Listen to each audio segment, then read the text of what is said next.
Hi, as you guys seen, I'm going to be practicing today. I am going to be practicing 9 ball, and it is going to be the Bang Time newest format. We just had a match earlier today, so congratulations to Ron Johnson. Him and Darren went at it, and if you guys haven't seen it, it's as close as it's going to be. They did go into the 9th rack with a tie, so I'll put the match on the description later on. But either way, that is 9 ball. As you guys all know, I have to make them in numerical order as far as 1, 2, 3, 4. I am playing with the Aramith Pro Cup TV set. So the 4 is the pink. So it's going to be 1, 2, 3, 4, 5, 6, 7, 8, 9. And the rules are, it's going to be a 3-point rule system.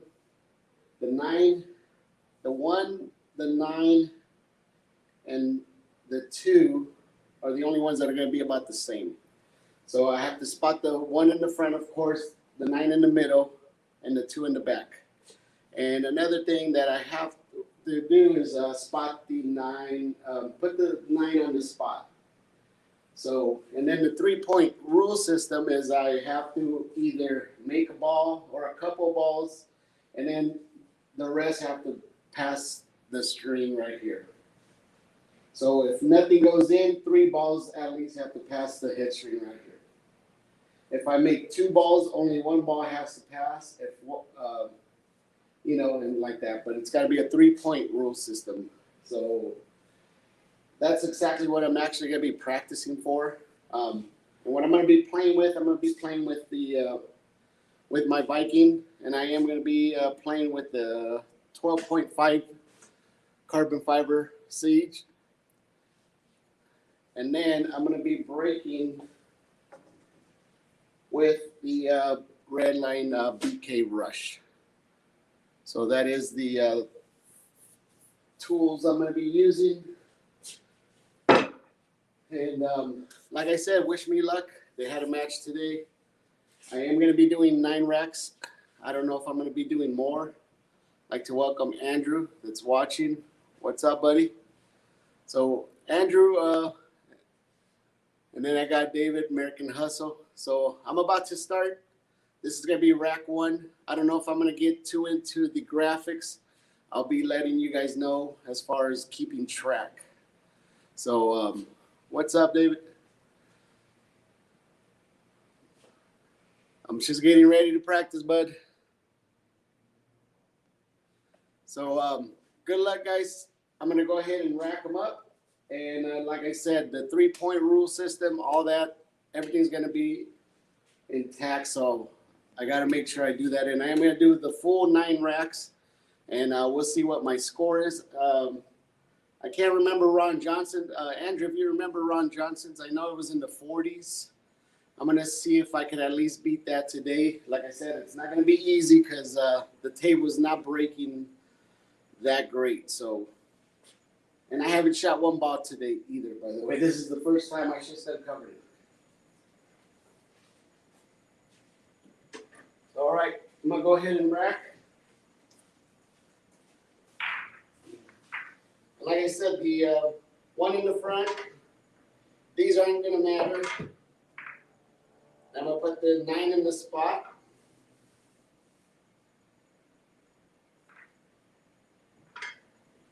And then as long as the 2's in the back.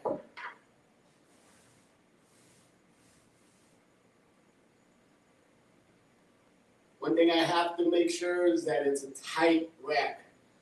That is huge if you want to make sure you get the best spread ever. And having the 9 in the spot, by the way, makes it a little bit more difficult because you can't really see over the balls as good.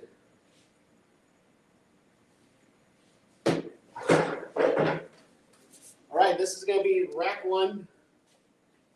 I'll put a timestamp in the description. So here goes. And like I said, these rails are not bouncing as good as they want, but I should be all right with it. So here goes rack one.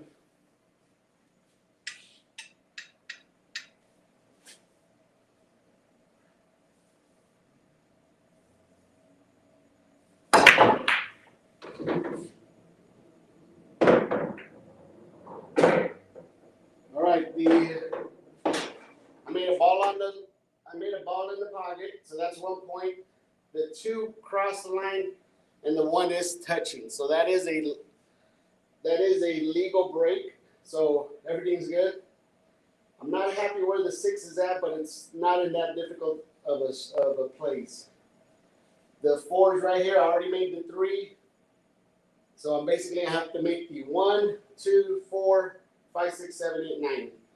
So let's get started. And like I said, I am gonna be playing with my carbon fiber today. So if you guys all remember, I haven't played with this in a while, so I do have to get used to it. So I am gonna take ball in hand. I see Chuck coming in. What's up, Chuck, from Backyard Billiards?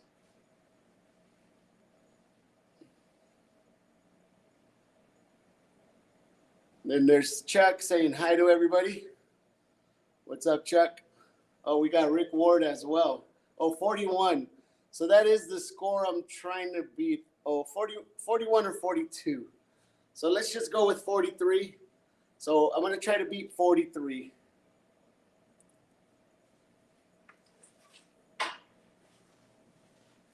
So ball in hand. The highest I could get is a 9 now. Like I said, this is the 4. So I have to go from the 2 to the 4. That's going to be the hardest one to get to. So what I'm going to do is I'm going to want to be over here after I make the 2. The reason why is because I have a way smaller window. This is my window right there in order to make the 4 ball. Which I'm almost liking that window too. It's going to all depend on where I land with the cue ball for the 2.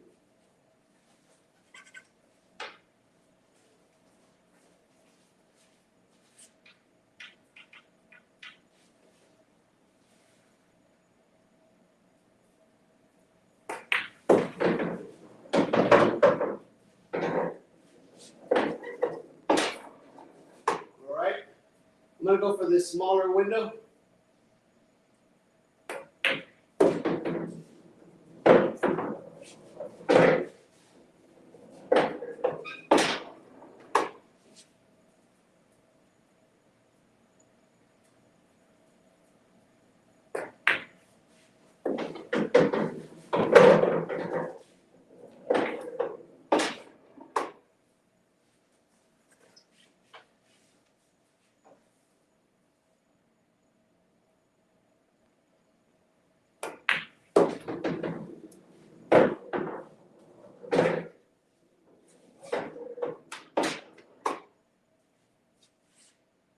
I got a nice angle. The only problem is I'm close to the rail, but I should be all right as long as it goes in. If you notice, the side pockets are really small on these valleys. So I'm going to go for the side pocket.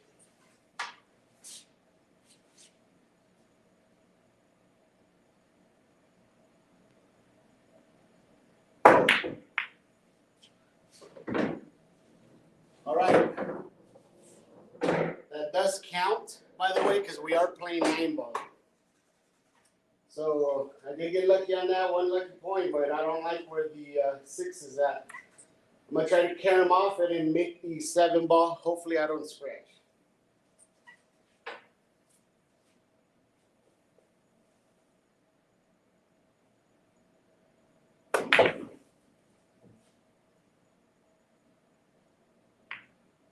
I was trying to make sure I had a shot. So there, made those points. We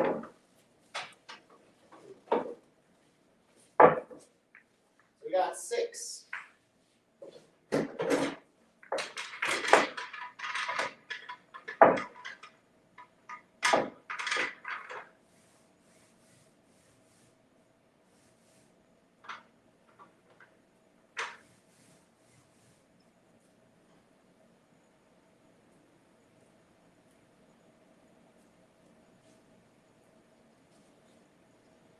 All right. I'm not happy missing that side pocket, but like I said, it's the first shots. I'm not gonna worry about it. I was trying too much with the cue ball to have a better shot at the 7, but like I said, I did get lucky and got an extra point out of it. So 6 is still not bad. That's actually an average start. So let's go for rack number 2.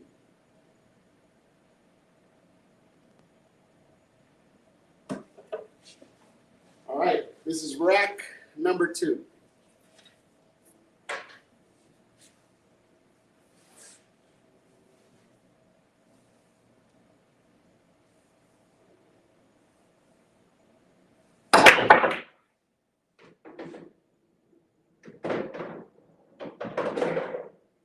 All right, that is a legal break. And it looks like I'm going to go for an 11. If I don't get ball in hand, that is an 11. If I do get ball in hand, I could only get a 9. So welcome, Nicholas. We are in the second rack. Like I said, I'm going to do 9 racks. I'm trying to beat 43.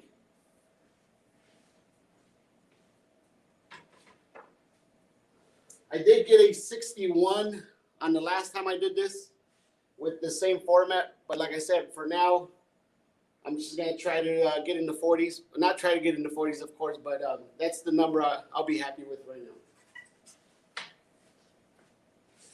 So I'm going to go for an 11.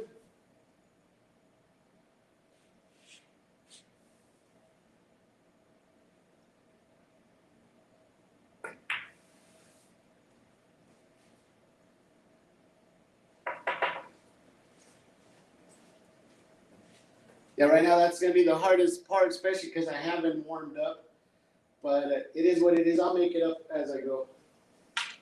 I started thinking about that side pocket. So that is a 2. And that was an easy 9, by the way, but I'd rather do this now than later on.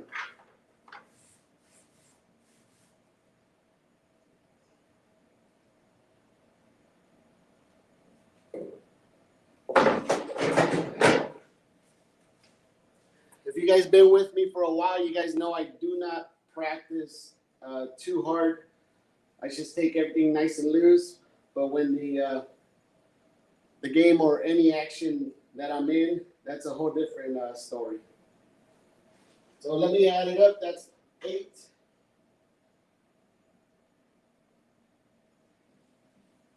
All right, so that's 8. This is going to be rack number 3.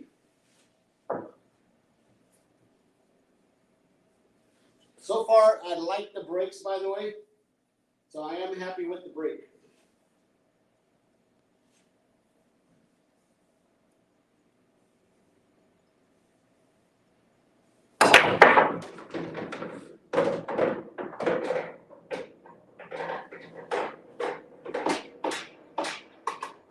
Did make 2 balls and the 2 bounce, so that is a legal break. So I'm gonna go for a 9.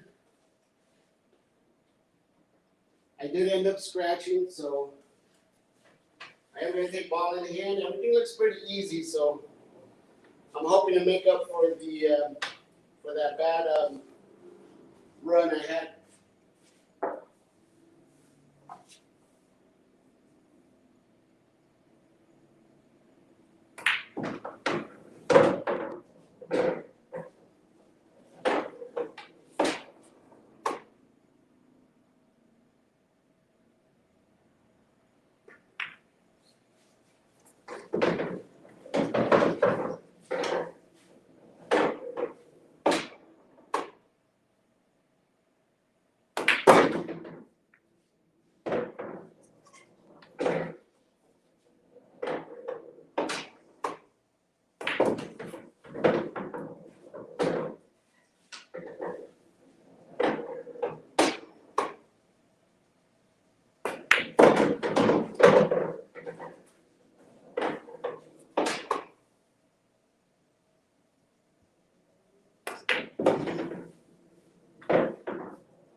is a 9.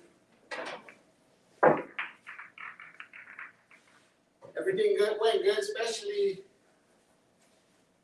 that shot to get to the 4. If you notice, I had to work that cue ball, bounce it off the rail, and bring it back because I ended up being a little too straight on that shot. If I would have followed it, I would have been on top of the 4 or the 9.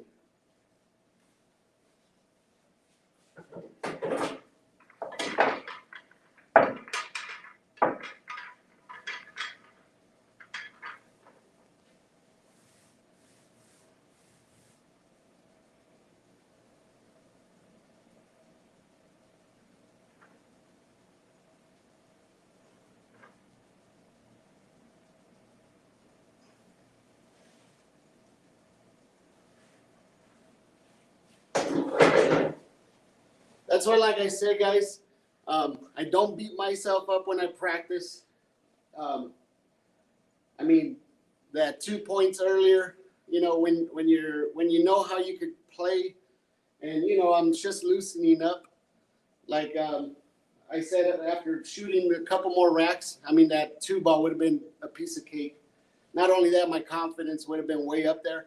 That corner pocket did spook me, so that had a lot to do with the early miss. And right now, like I said, there's nothing on the line, so you know, it's going to be a lot different. And you guys all know when everything's on the line, it's, you know, your nerves, you're more dialed in when you start playing the actual game. Right now, I do like that you guys are here, by the way, so thank you guys for watching. That does put a little extra pressure, and I need that so I can practice for that as well when we do go live. So let me put the score, by the way.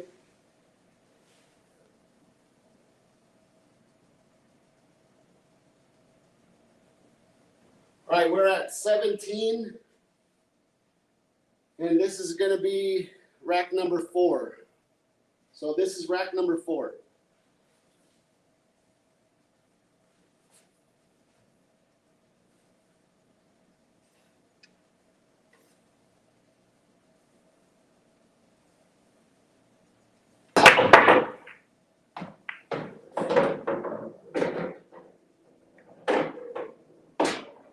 All right, that is a legal break.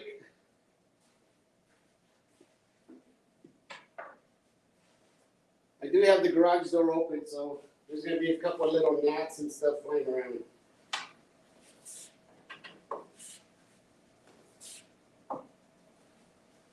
All right, I'm going to go for a 9.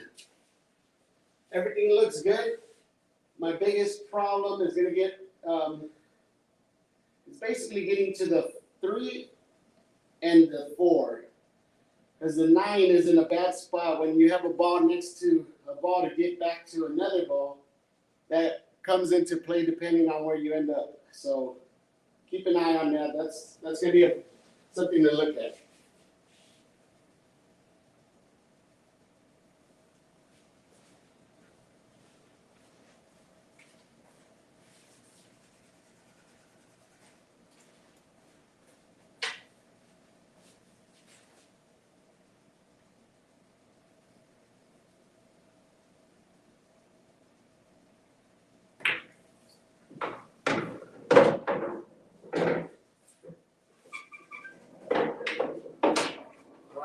Where I want to land now, and then that'll give me the perfect angle. I want to be on this side of the 4. I don't want to be over here because that 9, the 7 is going to come into play. So I have to be over here. So I have to be here. I can't be here, or else that's going to make me too thin. I have to be right in this area.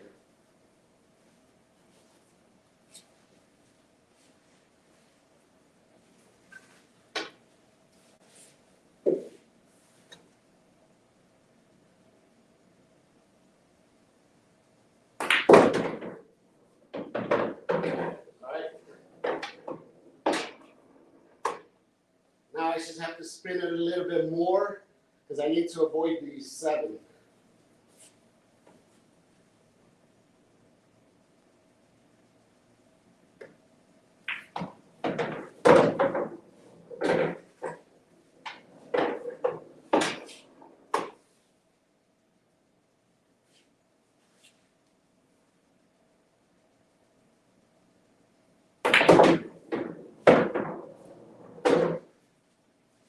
Get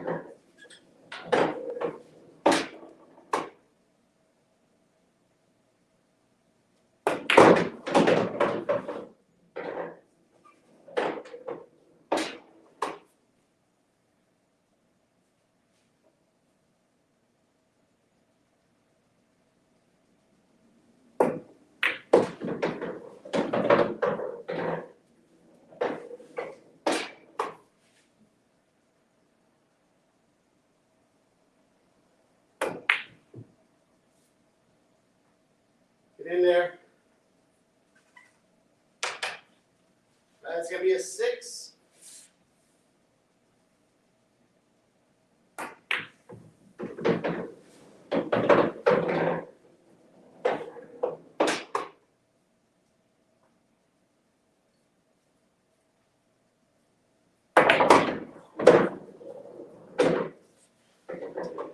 All right, so that is a 6.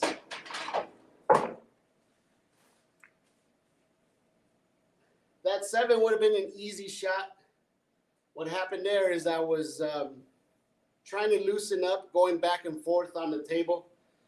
If you keep an eye on the table, it plays slow, so I'm kind of loosening up my stroke. So I forced that ball to try to go back and forth. I could have easily made it, landed in probably in the same spot, but that's me loosening up, practicing, and that's what this whole thing's all about. Just gonna try to get loose. Everything's so different than when you actually play the game.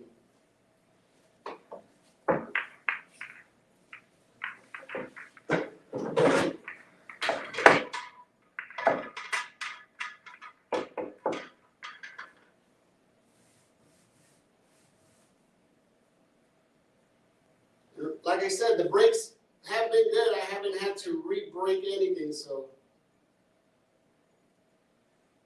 if I don't take a 0, that should be good. So let me add the score. That's a 6 to the score now.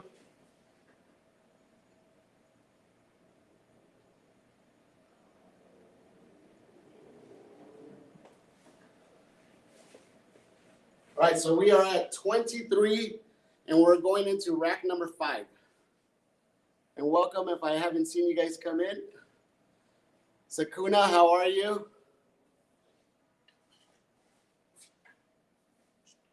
All right, here goes. This is rack number 5.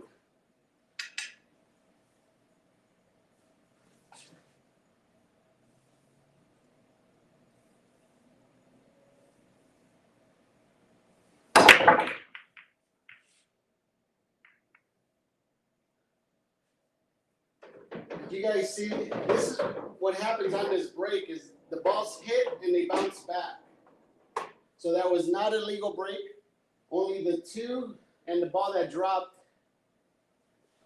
counted. So I have to re-rack. I want to get one more break.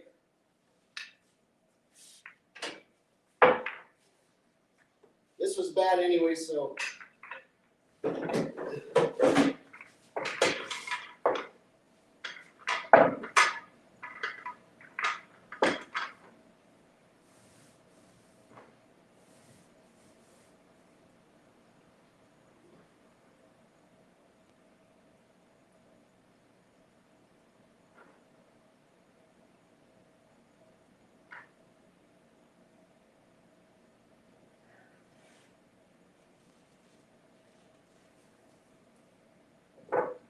See, this is what makes this rack a little harder as well. Like I said, since it's so much farther, it's harder to really look at the actual set.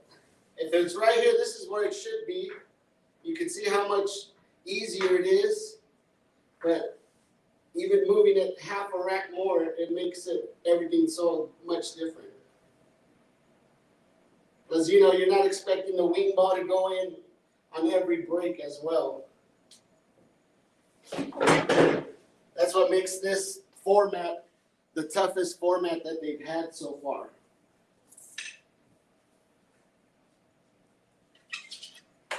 All right, here goes. This is big. I don't want a 0.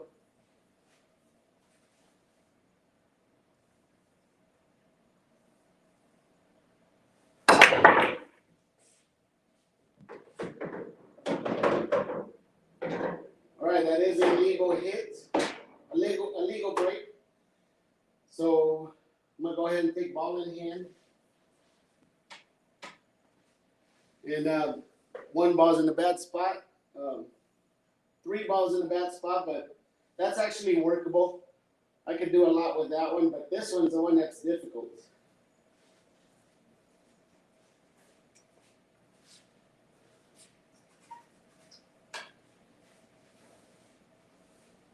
I'm gonna have to take ball in hand. I could actually make it, but what's gonna happen is that 5 ball is gonna stop me because of the angle that it has. So I have to take ball in hand.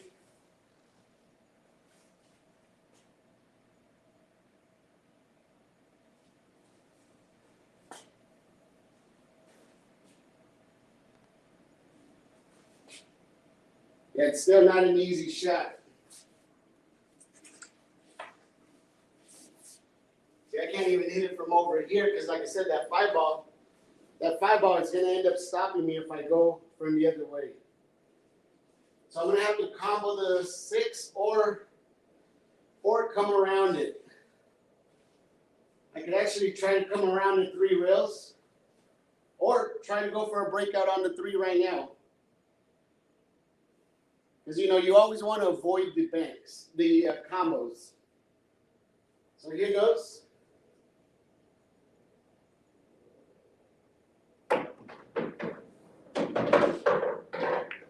All right, came around it.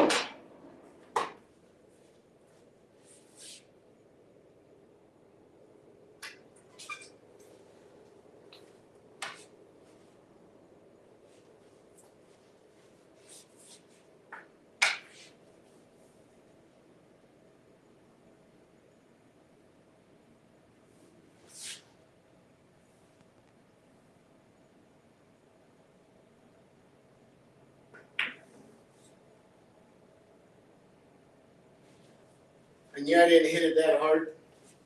But this was the next shot right here.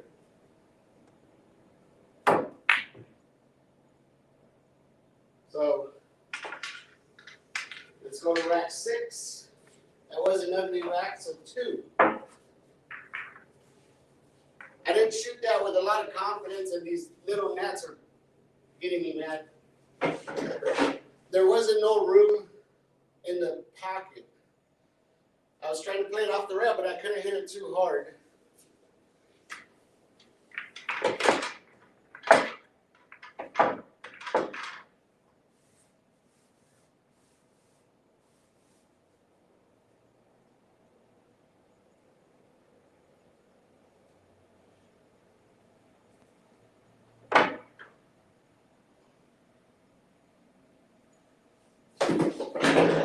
All right, so that is a 2. We're going to rack number 6.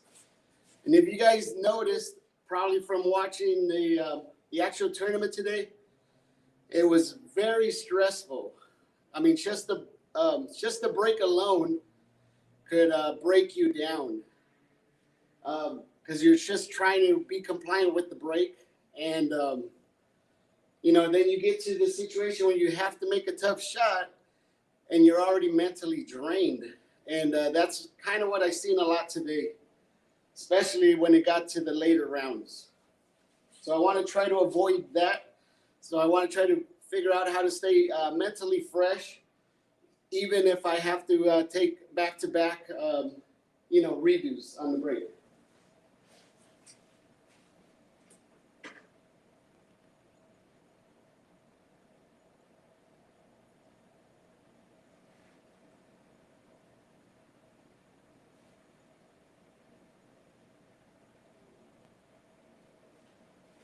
All right, what's the score right now, guys? I made 2 right now. I pressed something and it, is it 27? Or was it 17? And then plus 2. Andrew, you still there, buddy? What was the other score?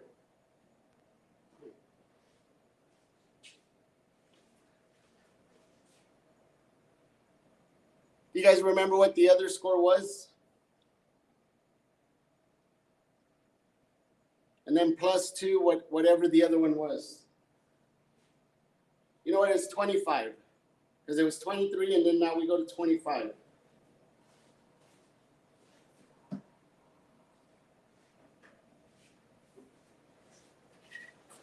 Too many numbers to count. All right, let's say 25, because I think it was at 23 and then plus the 2. It's just that 2 extra points makes it so much harder to count. So we're going to rack number 6. So I only have 3 more racks. And like I said, I did want to beat 40, so.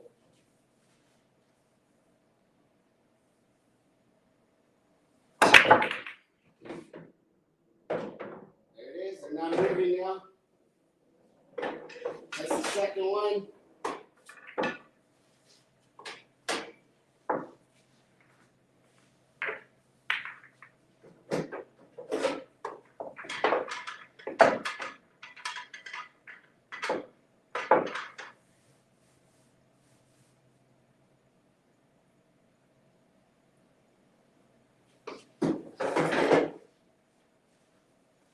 All right, I don't want a 0.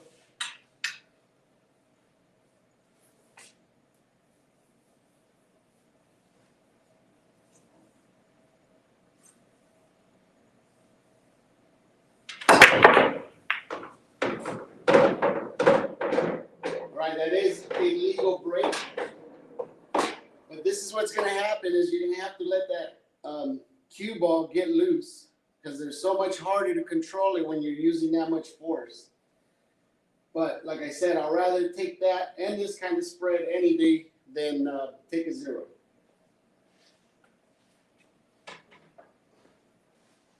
All right, so I'm going to go for a 9.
All right, that is a 9. That get me back in track.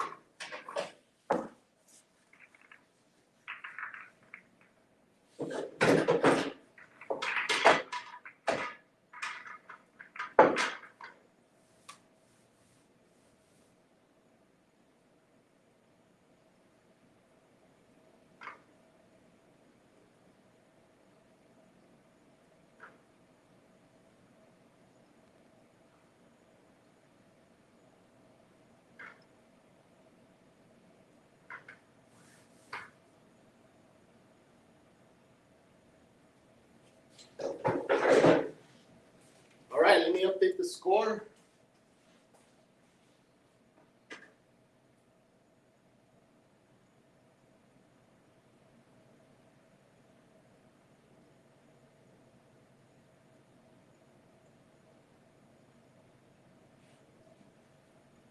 All right, we're at 34, and this should be rack number 7.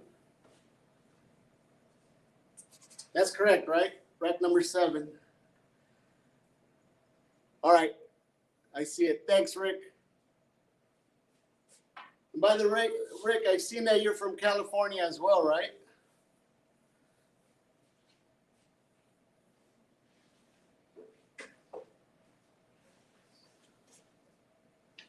All right, here goes.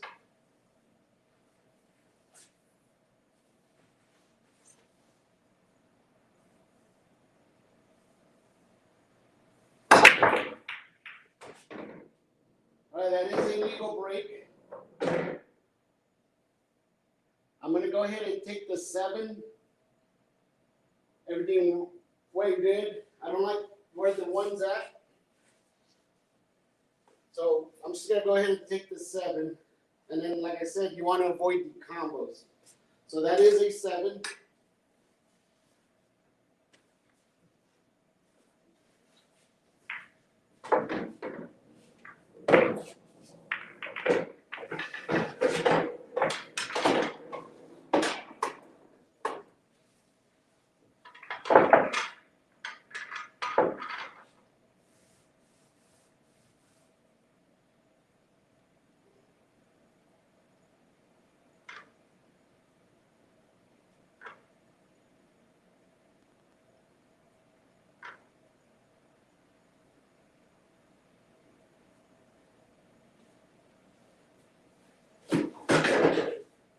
All right, that is a 7, and we're going into rack number 8.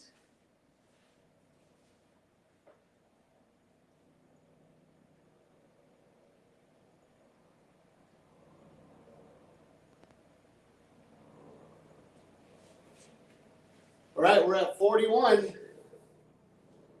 So let's see what we can do with 2 racks.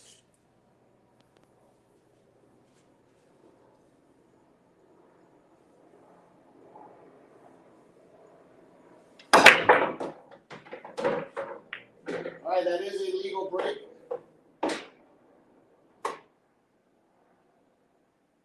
So I'm going to go for the 9.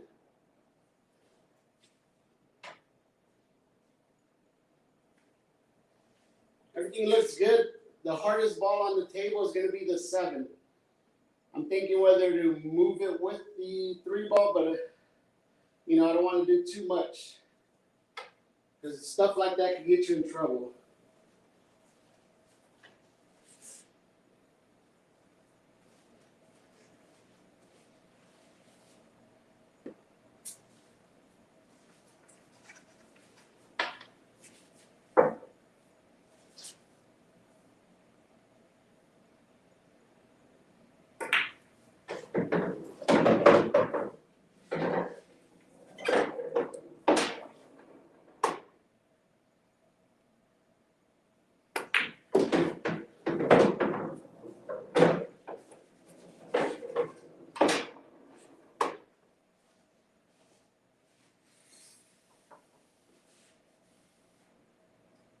I don't really want to mess with coming back because I'm gonna if that 3 ball it could ring around that pocket if I make it hug that edge. So I don't want to risk this run because of that. So I really have to play this one.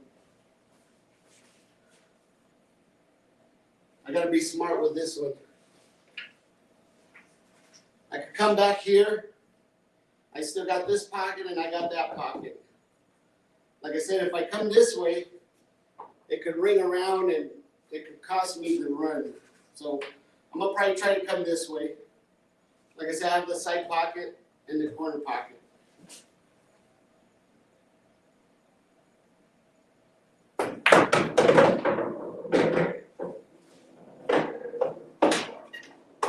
And right now, like I said, I want to practice on these side pockets. They're really, really tight pockets. So I'd rather be shooting at these right now than any corner pocket right now. And look what happened with that 8-ball now. Now I only have one side for the 7, unless I go for a combo. I could go for the breakout, so I might think about the breakout as well. And try to pop it out of there, or play it in the side pocket, but it's, like I said, these pockets are tight on the sides. I'm gonna go for the side. And I'm almost risking of thinking of going for the bank, clipping the 7, and opening it up. I'm going to go for the bank.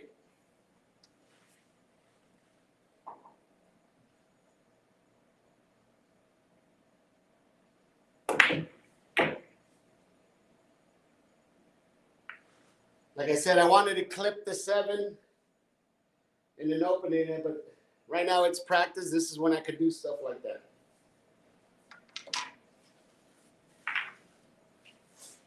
So that is 3.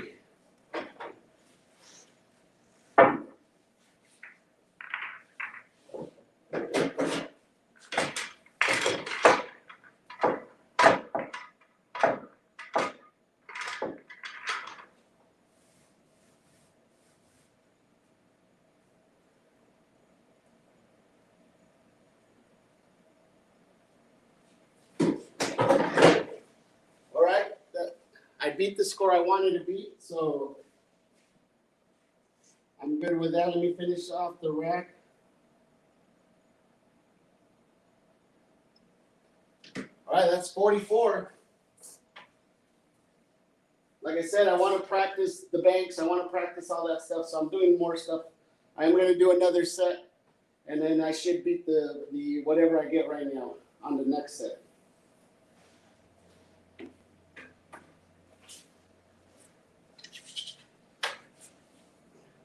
Yeah, everything was good on that whole rack.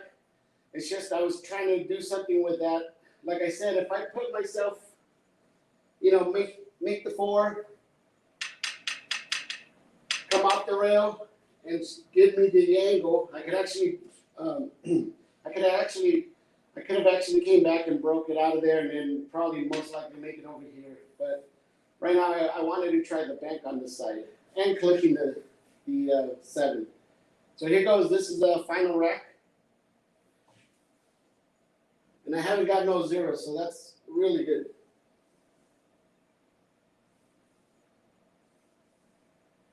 All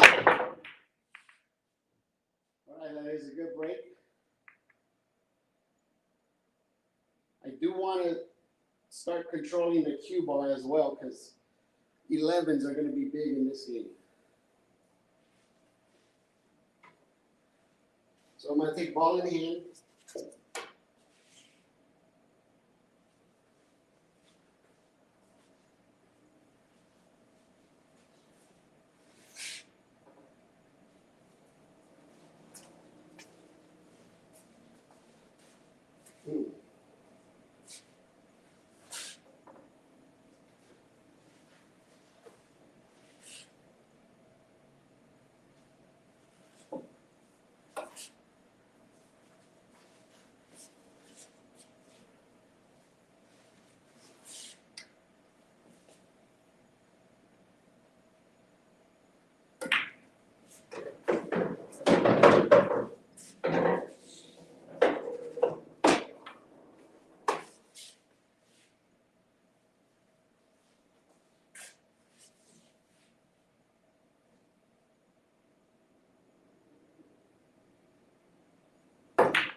The ball's tight. I'm going to bump it.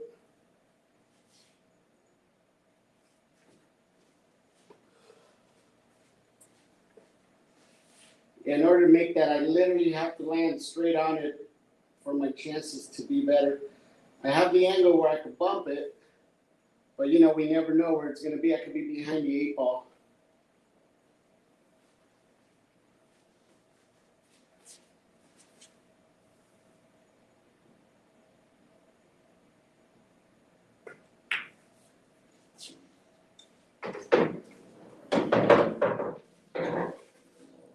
This is going to make it easier. The reason why is because I actually need to draw back a little bit just to get off the rail and then have a perfect shot at the 8. So that's actually going to make me make the 7 ball, if it don't skim the 9 ball, much easier. There's barely any room. I'll show you guys. So, like I said, I know it passes through. I wanted to show you. That way you guys can see how much room I'm working with.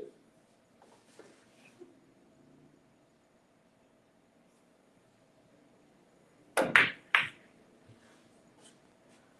like I said, I'm happy with that. I just need to learn to keep it closer to that rail. So that's a 6.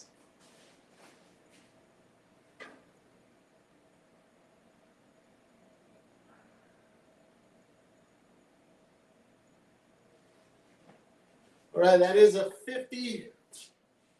So 50. I'm going to go ahead and do another set. It should go much quicker. So now I got to pass 50.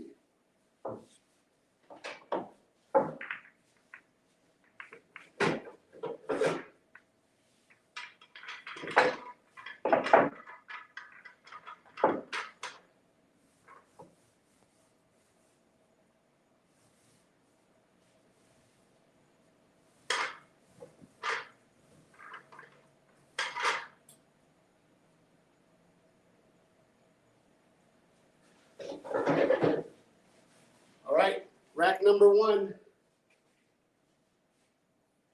I'm going to go for over 50. I should be in the 60s. So just hi, everybody that's still here. Yeah, Nicholas, I did it.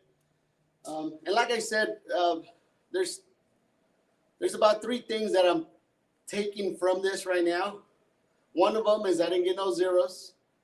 The other one is I went for several crazy shots that I wouldn't have.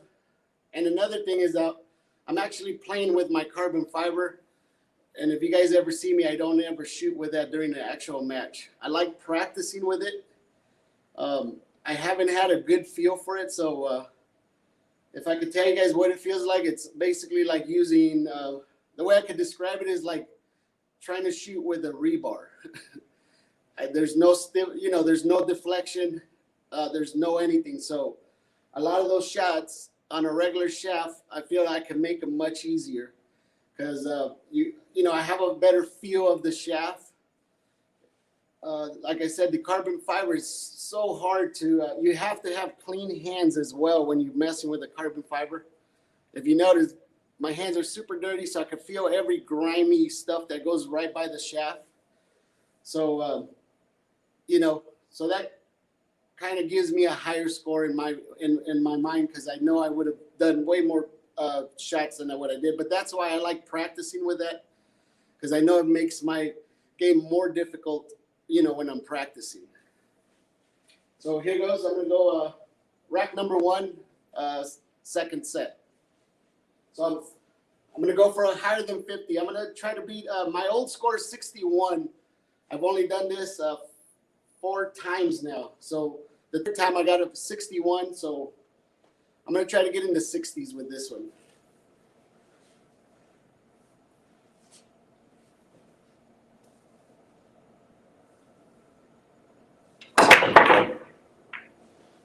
And like I said,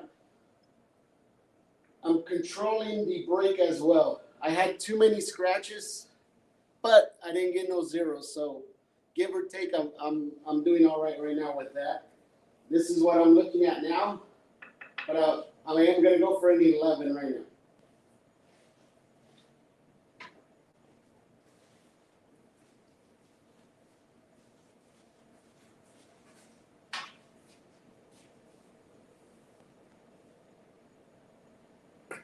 All right.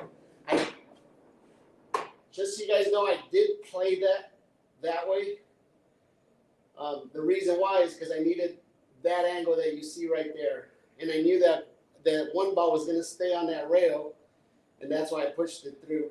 I could have played it straight and kept the cue ball and the one ball straight, but since that three ball's there, I can't come around it. Since that four is there, I can't go that way. So I had other shots in order to maneuver that combo, but this is exactly what I wanted to do with that. So right now, most likely I'm going to go for a breakout, and then hopefully I have a better shot at that, at a pocket.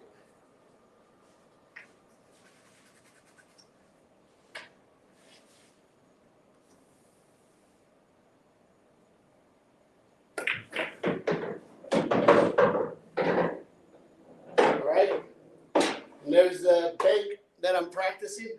If you guys remember, I tell you, I'm going to practice the bank, especially on the side pockets on this table.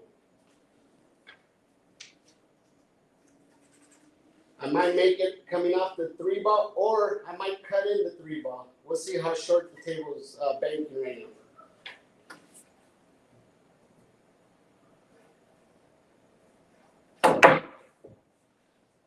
You guys seen the cut? If it touches the three goes in. So I actually did everything good. Like I said, this is the result of the carbon fiber.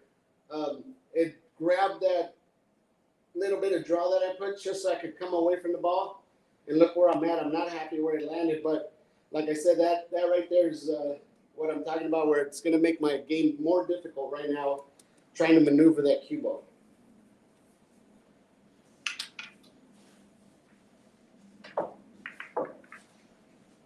Yeah, it went by it like literally by that much. So it touches it and it goes in.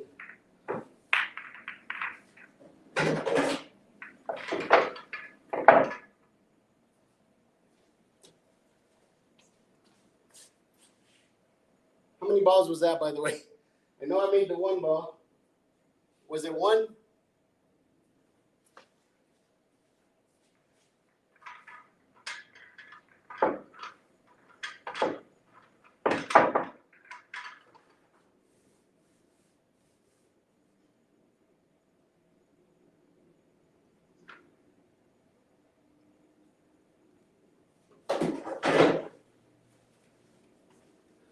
I think it was a. I'm gonna give myself a 1 on that one.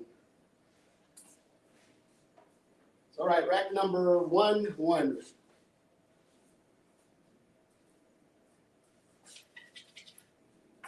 And if you notice, I'm practicing on the way I rack as well. I like the way I racked it the last time, but this is a different way I approached setting them up.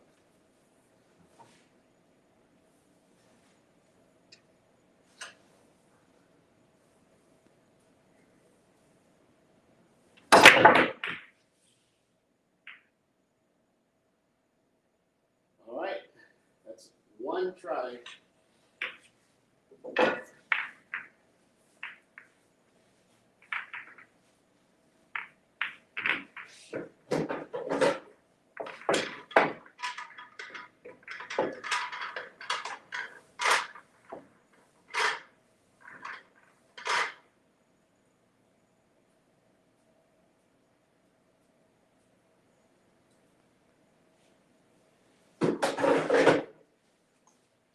Right now, what I'm doing is I was trying to control the cue ball, try to get a better spread. That's why I'm practicing different styles of rack. I went back to the one I racked before, so I'm hoping not to get a 0 with this one.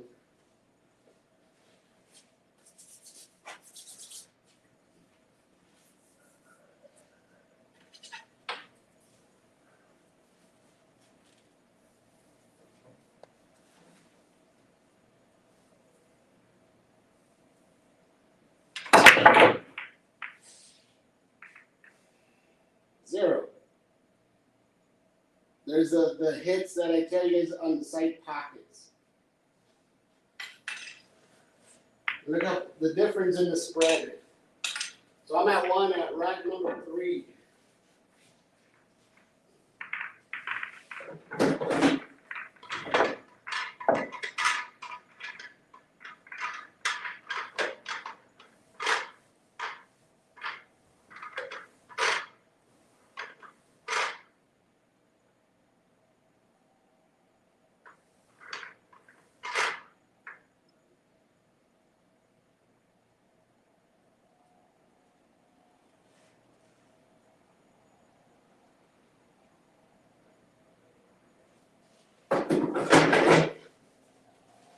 that is the first 0, so I'm at 1 point, and this is the third rack.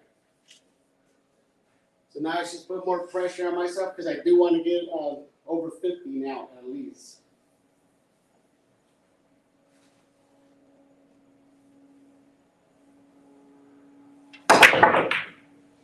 There it is. Everything looks good. I feel like going for an 11.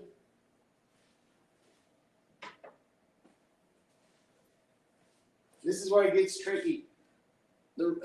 I could go for an 11, but I have to be perfect on the 3 ball, so I'm not going to risk it. I'm going to get ball in hand, go for the 9. The reason why is because I have to be over here for the 5 ball and to get back to the 6 ball.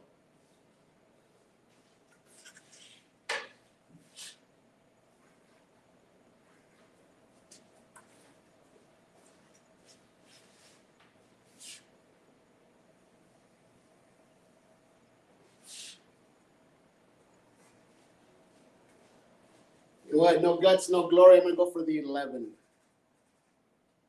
Oh, so I have 2 points, Nicholas. All right. Thanks, guys. Yeah, I'm going to go for the 11.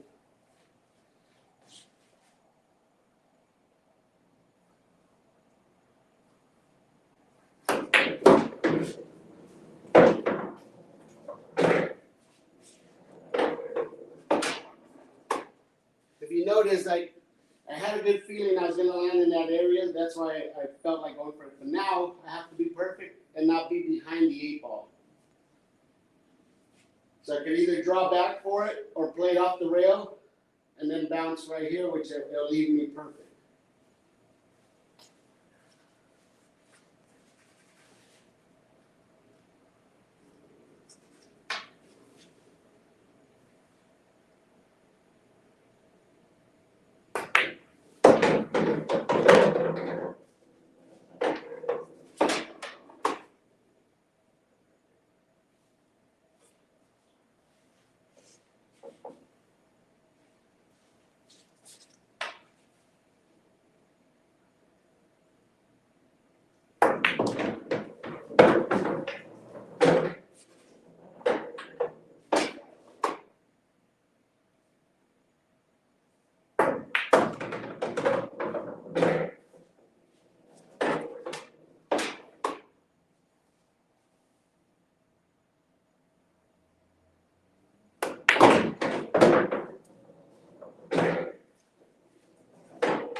All right, that was an 11.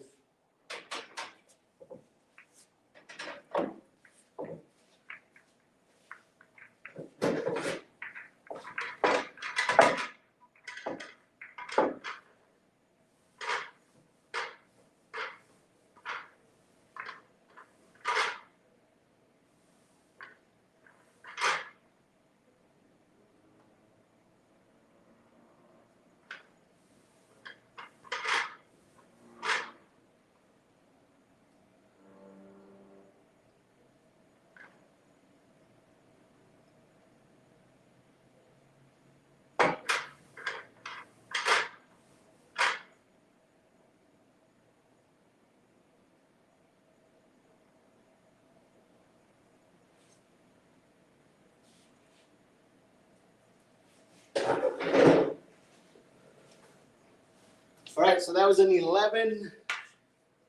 So that's 13. I'll go with yours, Rick.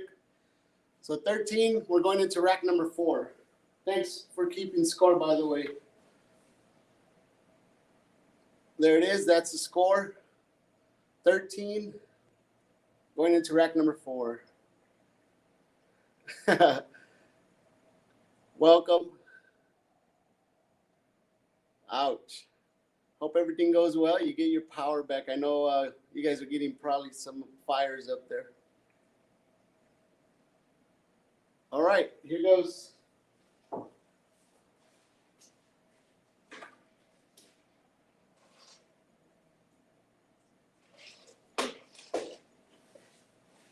like I said, I was able to see the ball. That's the kind of break I'm looking for. So now I have to try to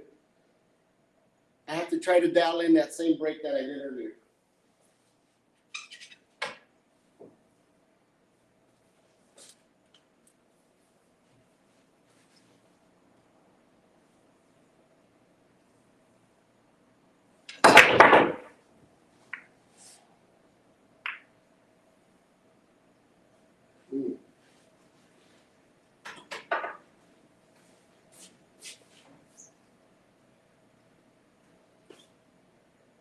All right, I'm gonna have to go for a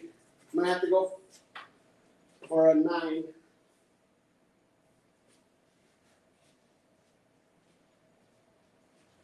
Oh wow.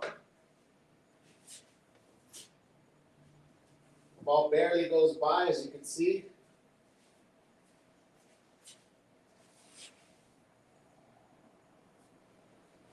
And the reason I'm gonna go for that shot is because I missed that shot. That one was a little harder, but since I have ball in hand, I'm gonna go for this shot right now.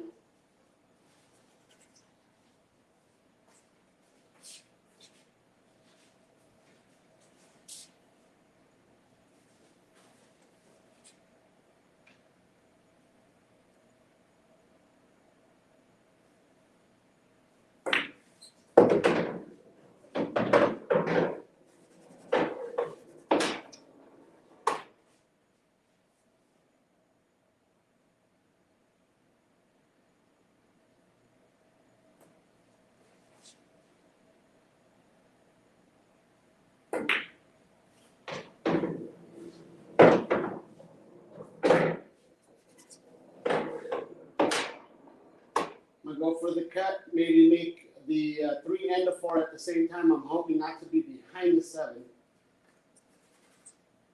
I was supposed to be over here, but I wasn't comfortable with the shaft, the way it was gliding right there.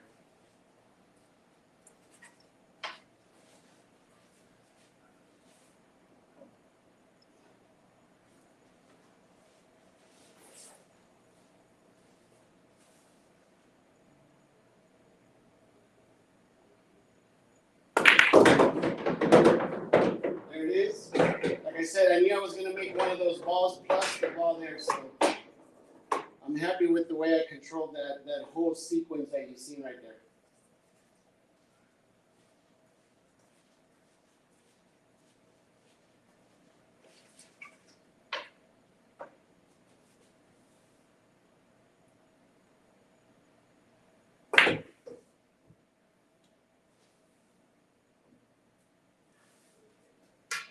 This is, like I said, I'm going to be practicing those banks.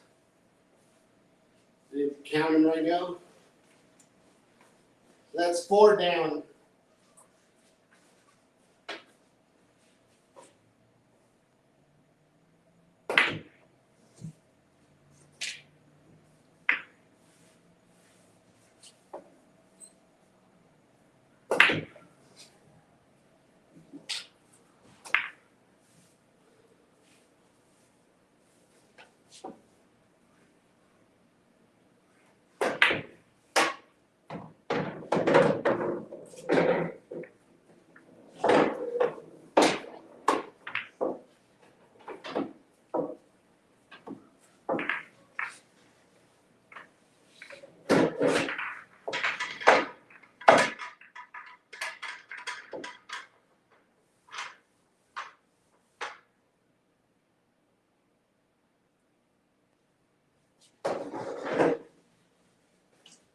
All right, that is 17 going into rack number 5.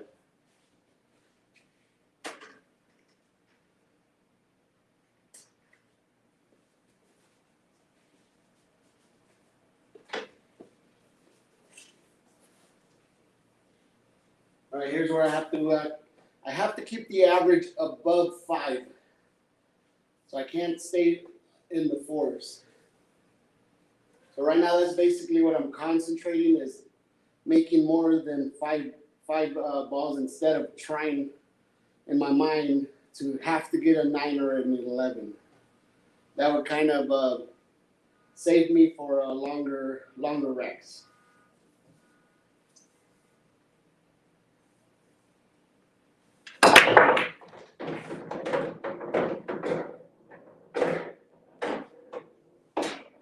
Right, that is a legal break. The 6 balls on the line, 5 ball. Wait, did I had another ball bounce back, right? Because I got the 5 and the 6 and another ball bounce, so I think it is good, right?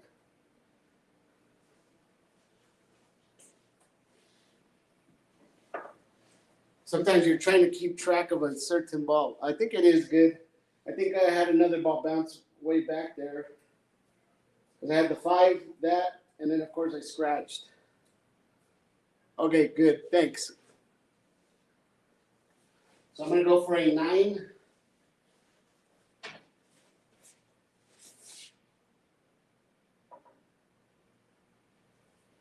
So this one I'm not gonna try to force anything. I'm gonna use that same angle of the 2 ball, and then come behind the 3 ball, 4 ball. This is pretty simple. The hardest thing is going around that 7 ball. What I'm gonna do is try to get closer to the 2. That way it's much easier to control the shot.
All right, this should be a fairly easy jump.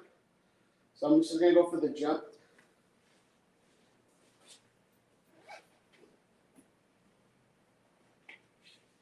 I just want to try to avoid, of course, jumping on top of the cue ball, on top of the 5, because that would make me bounce off the table. So, but like I said, it's fairly easy because if you notice, I'm jumping half a ball. Always remember that when you're jumping half a ball is much easier than jumping a full ball.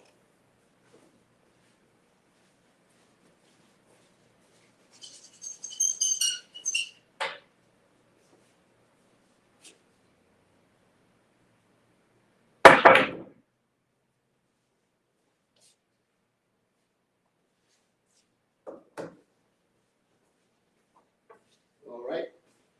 I needed an angle, of course, to get back to the 6. Everything was good. I just missed the actual shot.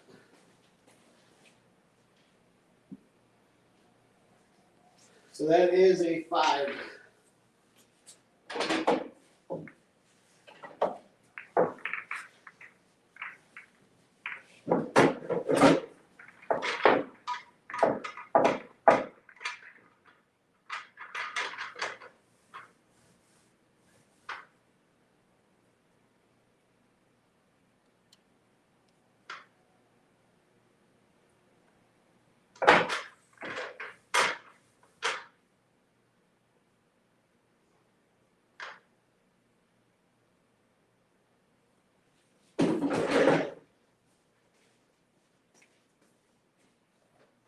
right, I do need consecutive 11s. Yeah, it was pretty close. So I'm at 22 going into rack number 6. Thanks, Rick. So 22 going into rack number 6. Yeah, that was pretty close, Nicholas. It's just, like I said, I didn't bounce off the table, so that's good. I actually got the angle that I wanted. If I actually would have hit it a little bit fuller, I actually would have been closer to my other shot. So it was a decent jump. All right, here goes. What I got to do is, like I said, I'm trying to go for 11s now.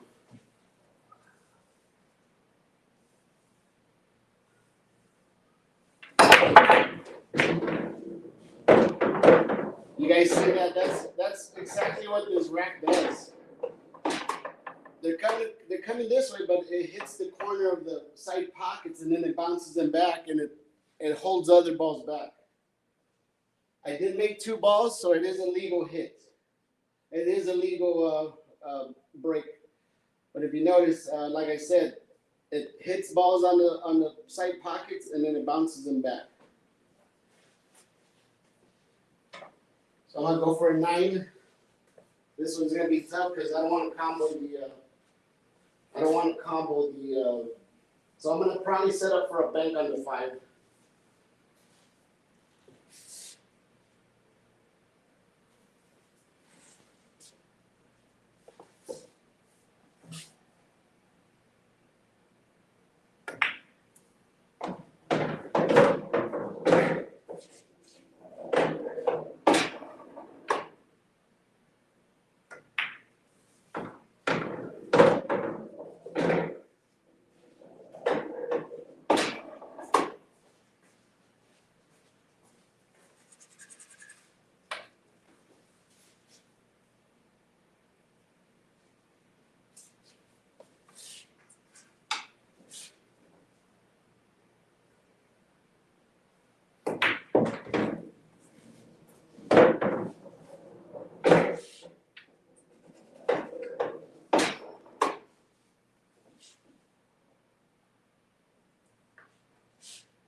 I saved that one for a 9.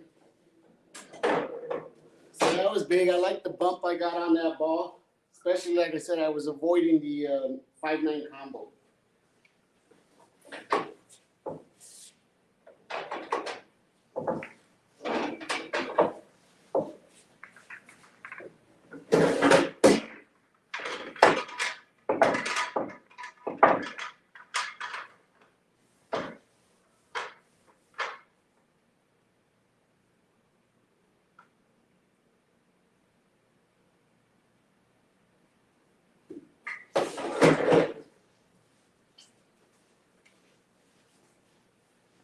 All right. Going rack number 7. And then right now it's 31. Going into rack number 7. Yeah, that bump was perfect. Gave me a nice shot at the 5 ball. And then, of course, the 7-9 were pretty easy after that.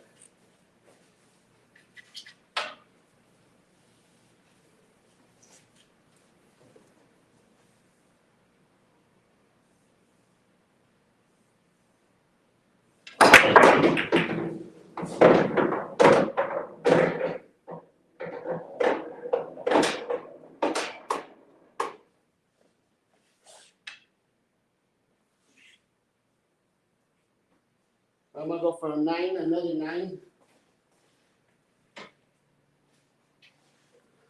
During a match, I would actually go for that bank. I'm pretty sure I'll nail it. I just don't want to risk my score right now.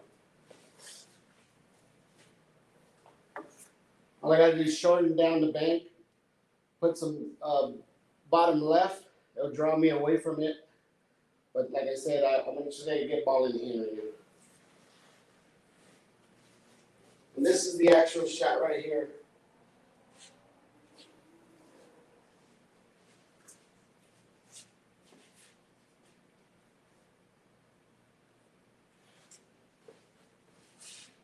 That 4-ball is super tight. If I want to make it through here, just so you guys know, it goes. It's tight. There's like no room for error.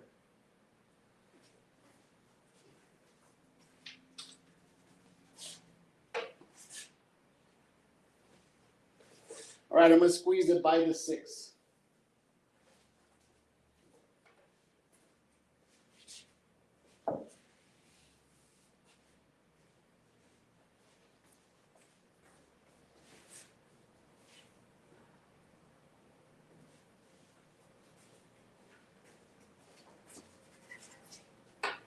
This is not easy as well.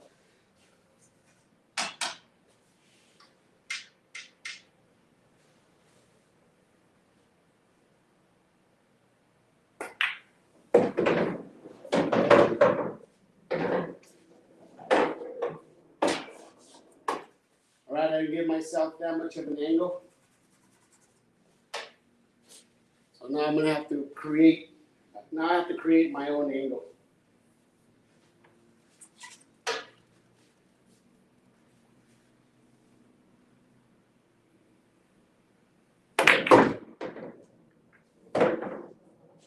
That's the way you do it.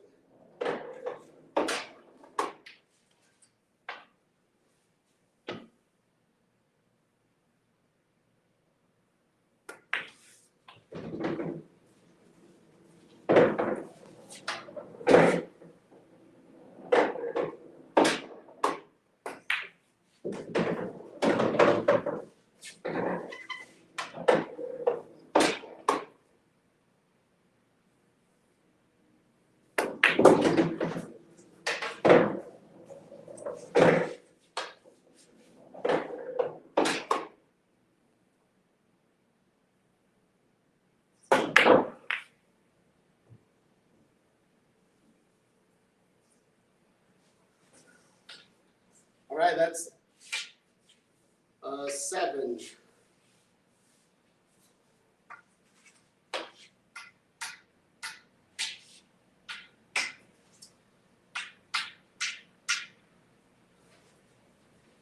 I was trying to make it bend and come back around.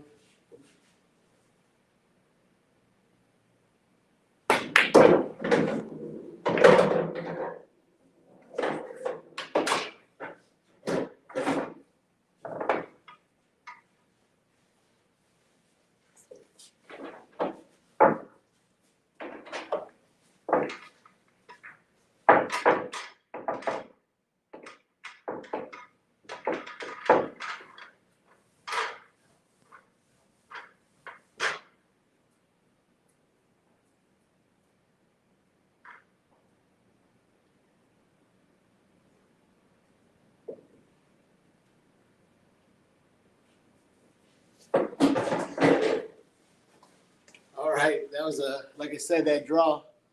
So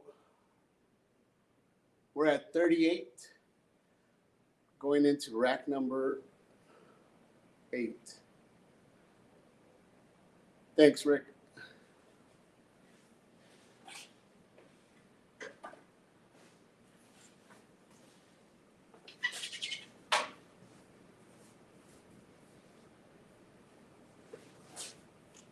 And I believe I did get a 0 on this rack, right?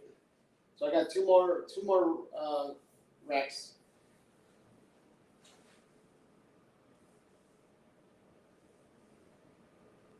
All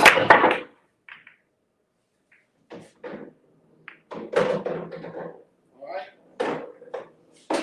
I'm gonna go for a 9. I should get a 9 on this. The toughest ball, of course, is the 5 ball, but it's basically almost the same layup as the 3 ball. But I have less room, but I don't have to force that ball.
All right, that's a 9.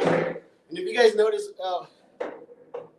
what got me in trouble on the last rack where I didn't run, where I didn't get from the 7 to the 9, was I didn't really concentrate on my leave. I felt like I could get that ball anywhere, but of course I had to force that ball, and that's what causes you to miss a lot.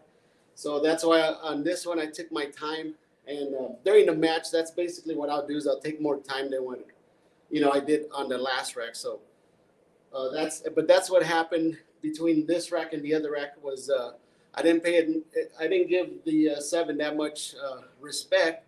So that's why I ended up with forcing my shot to get back to the 9. So this one I thought about every shot more carefully than I did on the last one.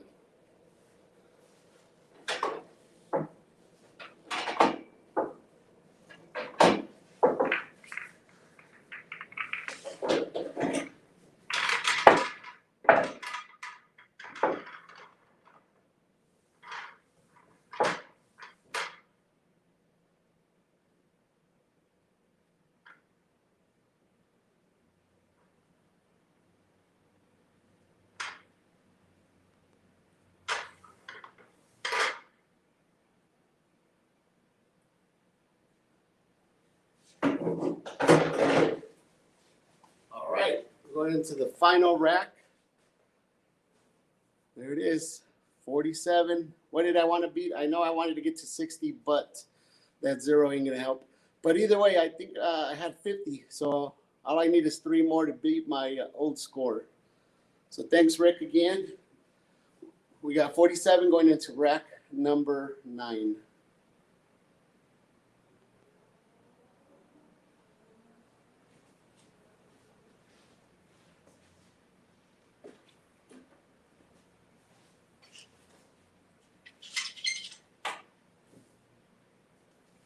And this is with a 0. So like I said, I'll keep all that in mind as far as, during the match, everything changes. Adrenaline's different. And, and like I said, I am playing with the carbon fiber. So a lot of the shots are a lot different, as far as I don't practice enough of that with the carbon fiber.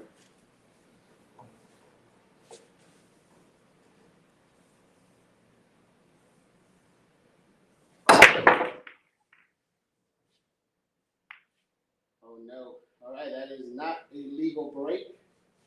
Once again, ball's hit on the side. Oh, do not want a 0. I need to pass 50.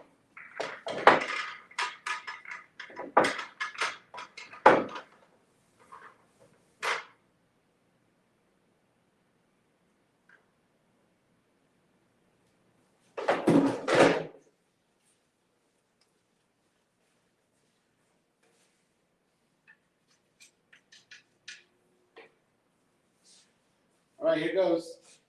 I do not want a 0 because I do want to pass 50 at least.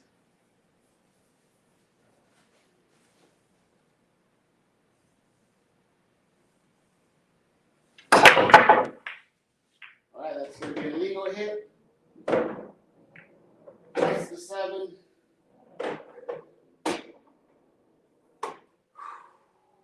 I'm not going to take a 7. I'm going to go for the 9. So I'm going to respot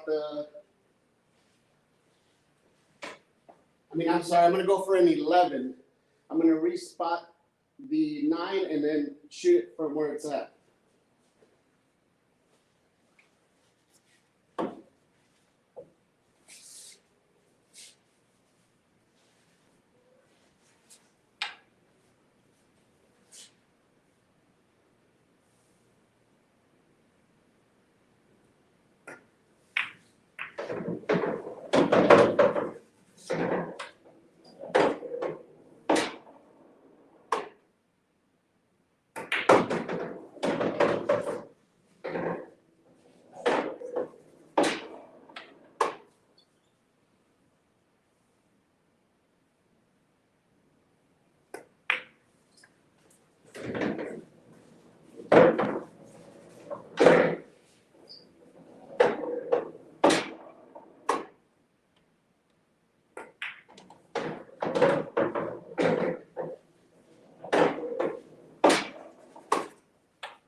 Yeah, that ball was buried on that rail. So I did get 1, 2, 3, 4, 5. So I did beat 40. I mean, I did beat 50. I was afraid on that draw shot, of course. It hits the nipple. I'm in a worse spot. So that's where I kind of held back on the draw. I would have had a better shot at the 6, but like I said, if I hit anywhere here, it would have been a much difficult. There, 52. Thanks. So that is the final of that one. I am going to do one more. I'm going to do it with my regular shaft.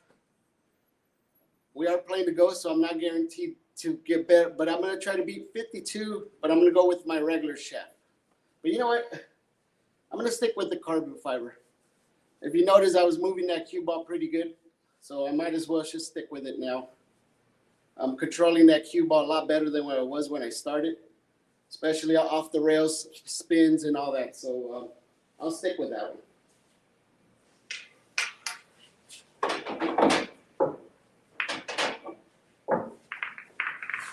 So it's 52, and that's within 0.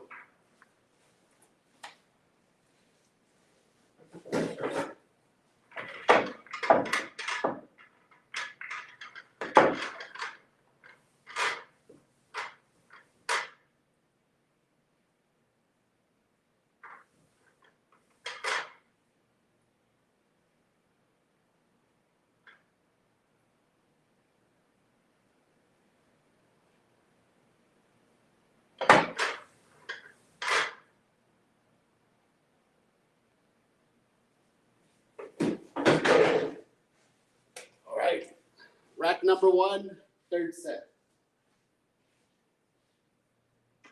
This is the final set, so let's see. I do have to beat 51.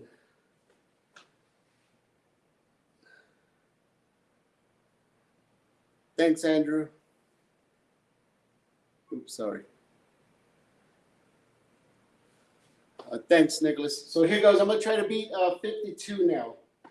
And if I beat 52, like I said, I'm supposed to be in the 60s. So let's try everything that I've picked up so far in these last 2 sets. And let me see if I can put all that to work.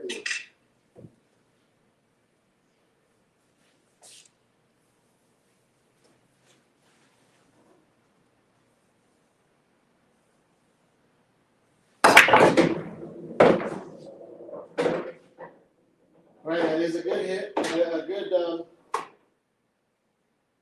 That is a legal rack. Of course, you already see the problems. This one might be easy. As you can see, I can play it off the 7 into the side. The hard shot is the 5 to try to get to the 6.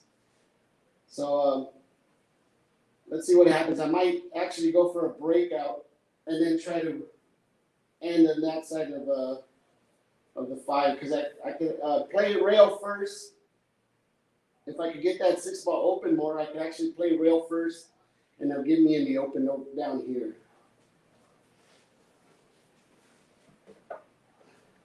So I did start with this is one thing I always remember is I started with a 1, 2 racks. Oh, you know what? I started with a 1 going into the 3rd rack, and I got a 0. So that 51 is actually, like I said, it's pretty good.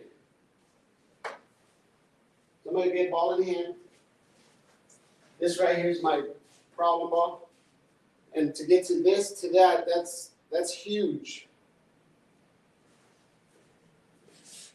So I need to land on the rail because I can't go that way because I won't be able to see the 6 ball. I have to force my way back.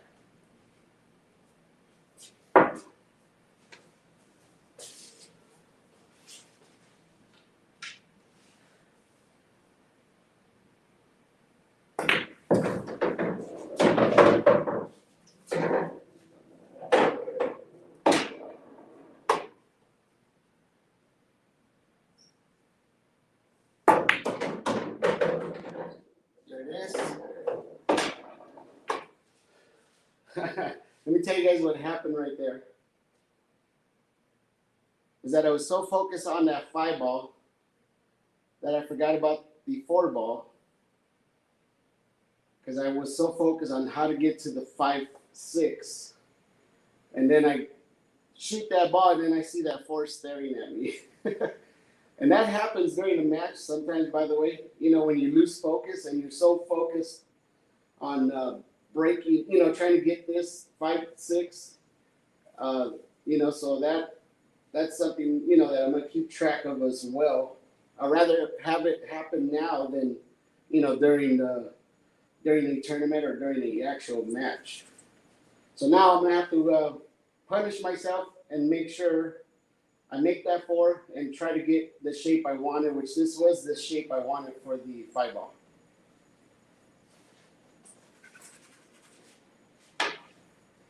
All right, what better way to punish myself? I could go for a combo on the 7 or go for that bank that I've been missing all night long.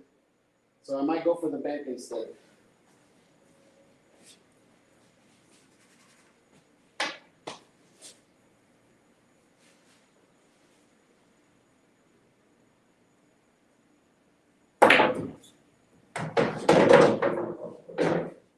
There it is, same shot.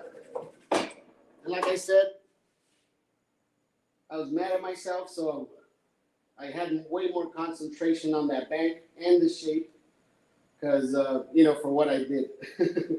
And during the match, that's the kind of intensity, believe it or not, that I'm playing with, was what you're seeing right now.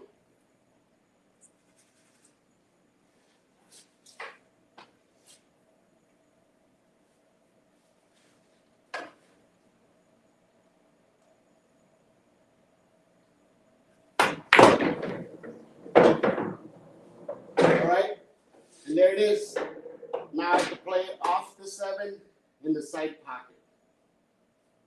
These are like little ticky shots, so I can't force the shot. I basically have to let the ball do everything. And the only thing is I do not want to be behind the 8 ball. And I can't hit that 7 ball too hard, because if I do that, I could be behind the 8 ball and the 9 ball with the 7 on the other side of the table.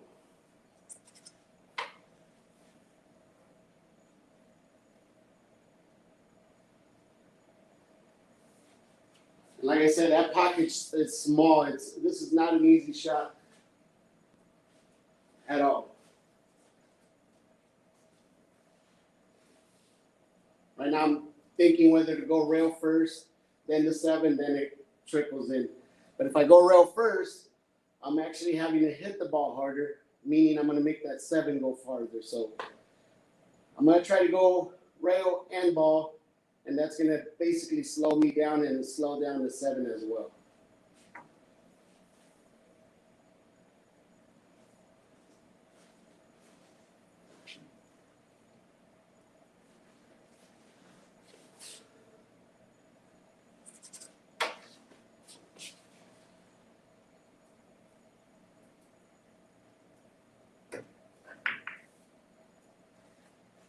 There it is.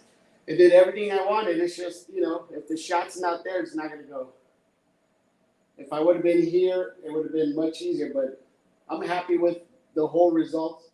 I made the bank. The draw shot, you know, to get back to the 6 was perfect. Landed in the exact spot that I wanted.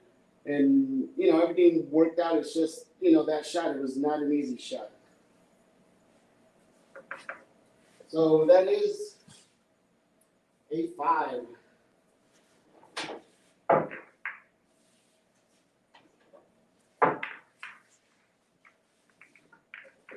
This is already a better start than the last round.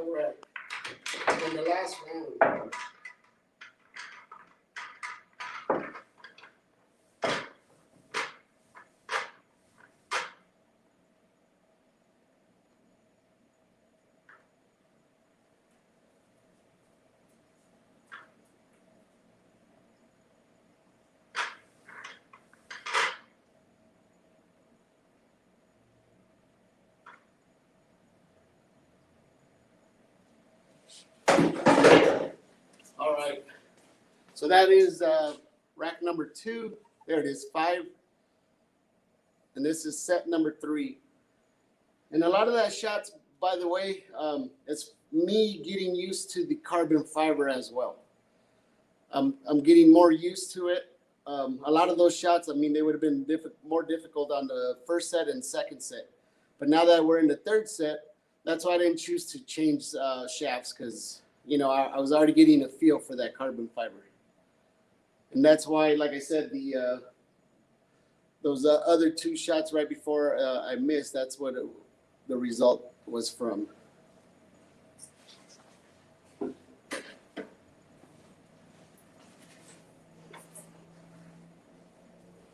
right, here goes.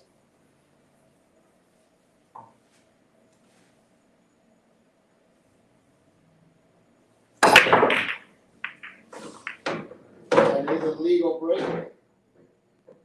And everything looks good.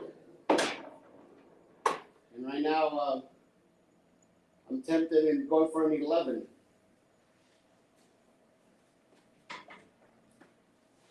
The reason why, this is basically a duck. I can make that from anywhere. And where the 1 ball and the angle's at, I can actually get to that 2 ball real easy. And then the 4 ball's in a good spot. I just have to stay down here after making the 2 ball. So I'm gonna go for an 11.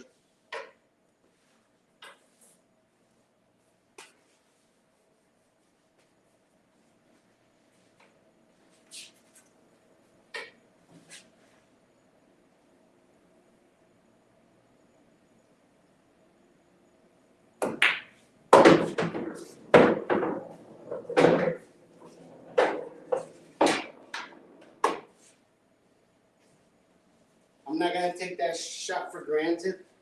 If I go too thin, I don't want to end up over here, because if you notice, I don't want to do a combo.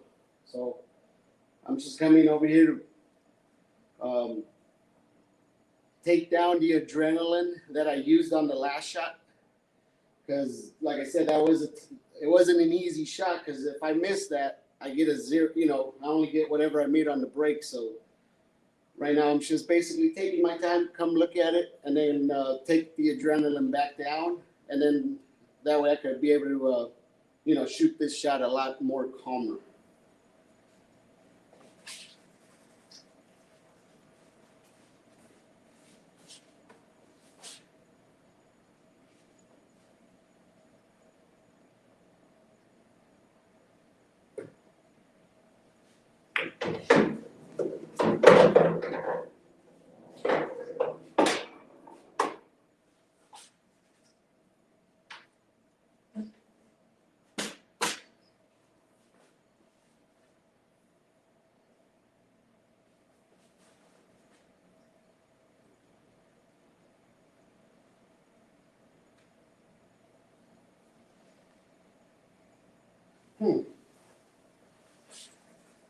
I'm almost tempted to go for the corner, because if I go for the corner, I can rub that 7, put me in a better spot. I don't think I'll hit above it. I think I'll hit underneath it and bump it into a better spot, because look at I have to be perfect over here in order to make that 7 ball. And like I said, I am going for an 11.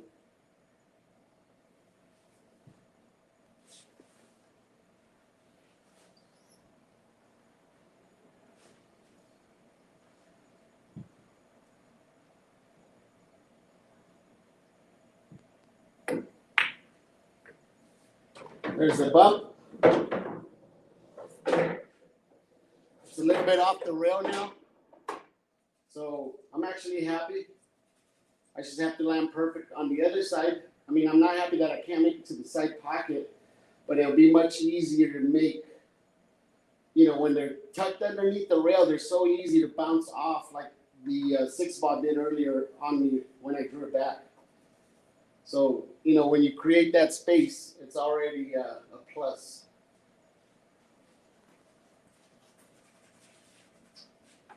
So I'm going to land somewhere here, and it's going to be much easier for me to come around to here.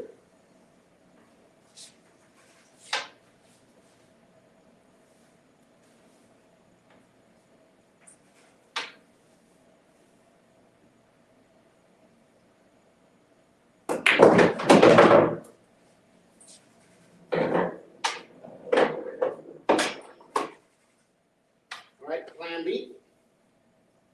I'm gonna try to land right here. I'm hoping not to be behind the 9. If I'm behind the 9, I'm gonna ruin my whole shot.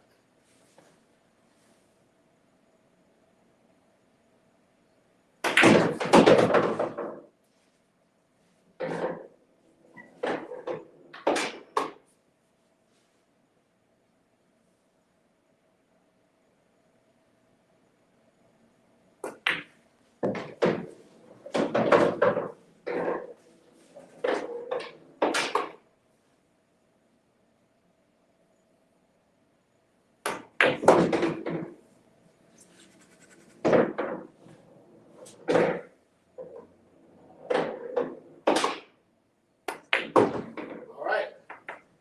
And once again, that's, like I said, getting used to that carbon fiber.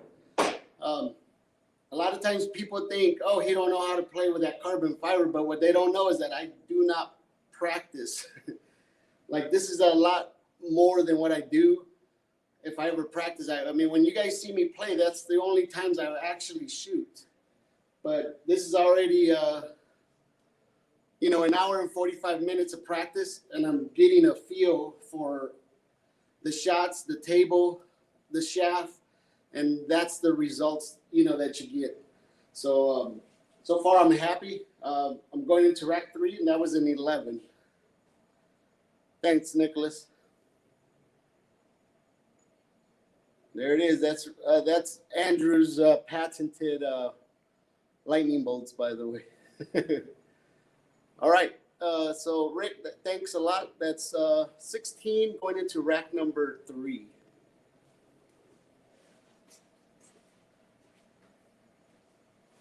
And the last time, like I said, I was going into rack number 3 with 1 point, and then I think I even got a 0 right after that.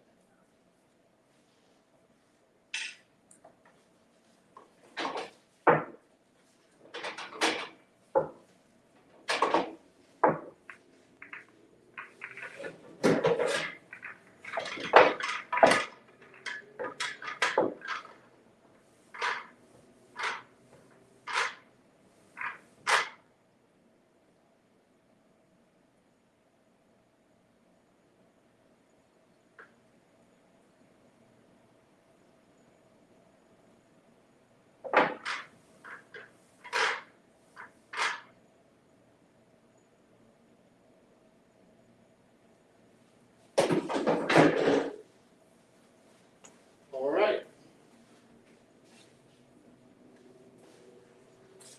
Take this out, going to rack number 3 with 16 points.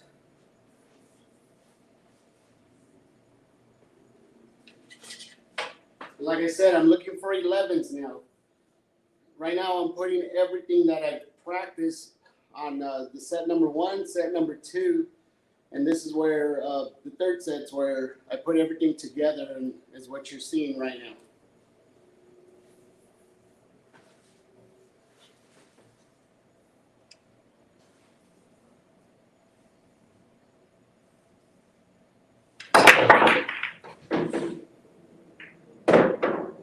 All right, that is a legal break, and I am going to go for another 11.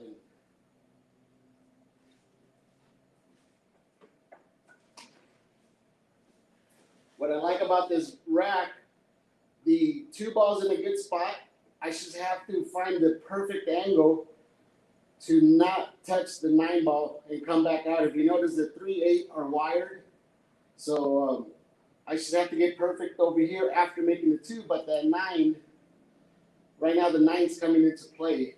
And of course, if I go from the 1 over here, that little pocket that we talked about earlier, that pocket right there becomes into a, where is that? That one becomes into a bucket in these situations. They're so easy to scratch on. So right now that I'm just gonna take a little drink of water and then try to figure out getting an angle, my best way to get to the 2 and avoid the 9 ball.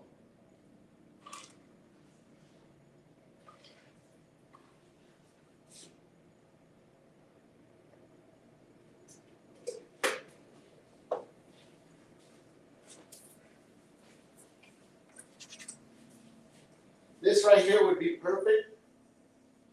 This right here, I can't do much. Here I could still do it because I can follow, come back out. The rails are a little slow, so I have to be off the rail. But this right here is ideal because I could draw it. Right now I have a really good feel for all the draw shots, follow shots, and all that. So this was looking good. I just have to be perfect on that too to get back to the 3-ball.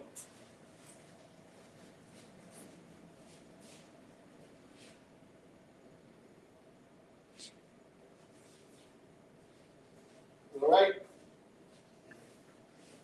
I was thinking of following it, but it's gonna send me here, and I don't want to be over here. So if I draw it now, try to avoid that pocket, I'll be okay.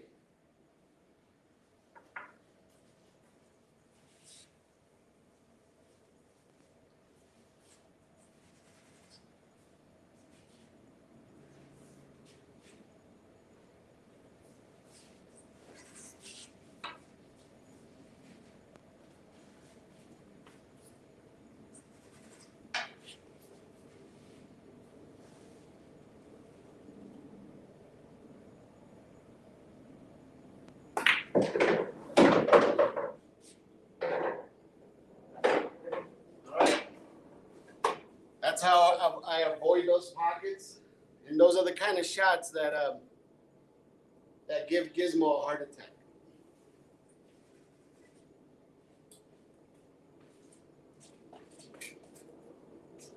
And like I said, if you guys noticed, you know, I already knew that pocket was in play, but you just have to be confident and shoot it. Like if you're not gonna scratch, and I didn't scratch. Yes, I got lucky.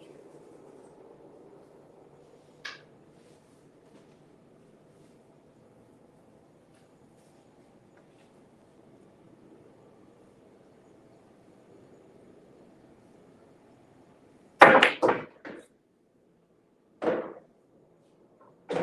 right, I'm still going for an 11.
And let me tell you what happened there.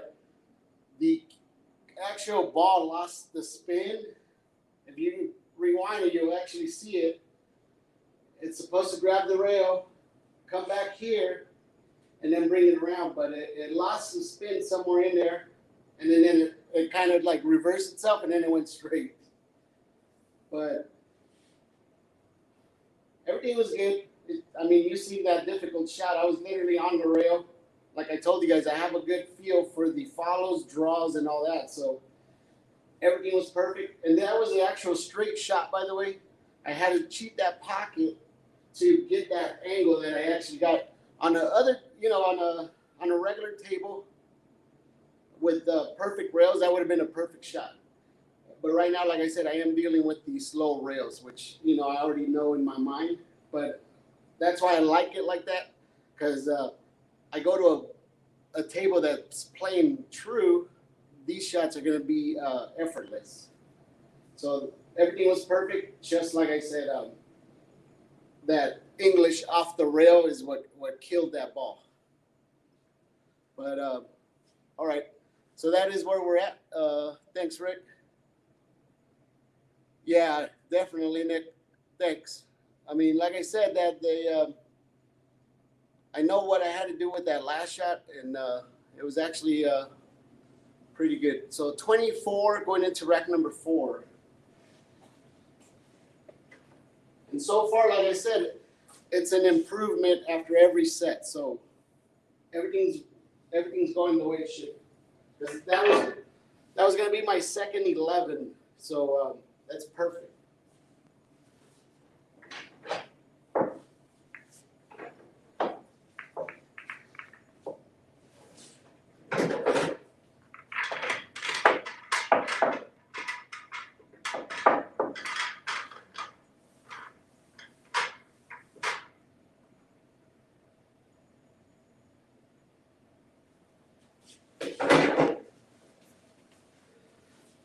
And here's another thing too, by the way, guys, that you guys have to keep track of as well. These are runs that I'm doing with no template, and not knowing where everything's gonna land. So that right there is huge in this format. You know what I'm saying? And that's why I like this format, because it's gonna, I mean, the actual the shooters are gonna basically be the ones at the end, at the end of this, because everything you see, it's you have to come up with all those shots that I've been working around that table. It's like everything's different, to get back to everything. And right now, like I said, I don't even have a pattern. I'm just throwing them in the rack. I'm just keeping the 192. So everything has been random. And now that I said that, I look at the 2 and the 2's not in the back. I'm going to fix the 2 right now. But you guys know what I mean. So that right there is big, especially on this format.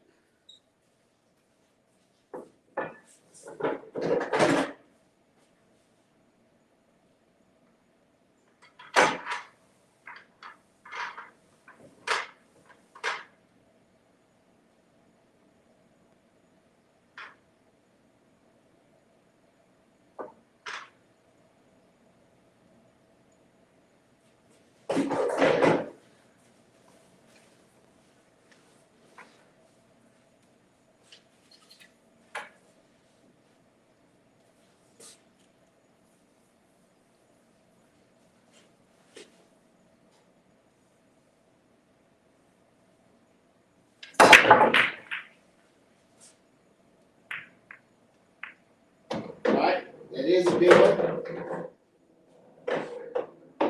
2 ball. But it's okay. Those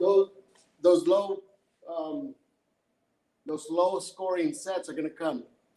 So that's why you do good later on, and then you deal with those low scores as they come. But it's still not over. I could actually break that out. So I'm going to try to break it out right now. But, on a breakout, you never know what kind of layout you're going to get. That's the only thing about that.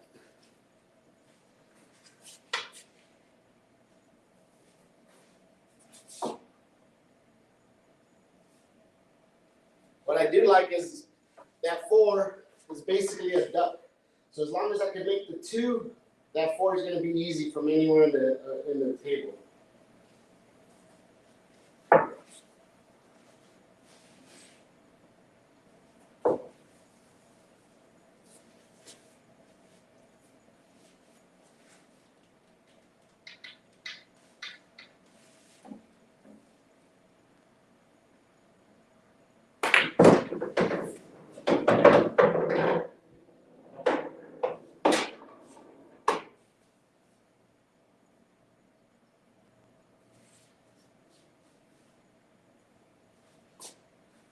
And if that 8 ball wasn't there, it would have been an easy combo, an easy game.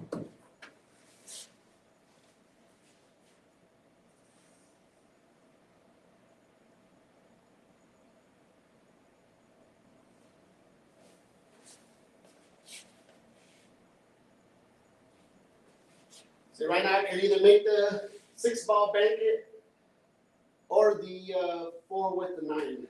So I think I'm gonna go for that. If I miss it, I might still be able to make it if it banks short.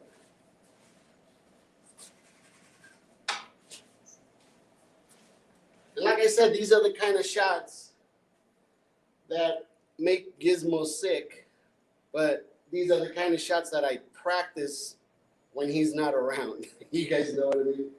And then I do these shots and he's like, oh, you got lucky.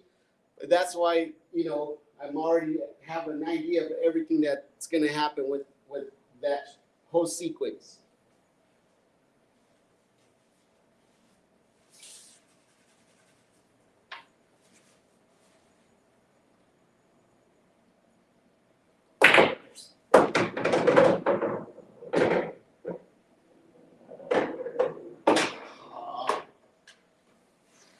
I needed it over here. All right, like I said, I knew I was going to get those balls moving. I was expecting the 9 to combo that. I was expecting the 6, but I knew the 8 ball was there, but I knew something was going to happen with that whole thing. And I did control that cue ball perfectly, where I was going to have a shot at, you know, either one of the balls. So this shot's not over. I think I'm going to go for a bank. So am I going for an 11 or, yeah, I'm going for a 9, right?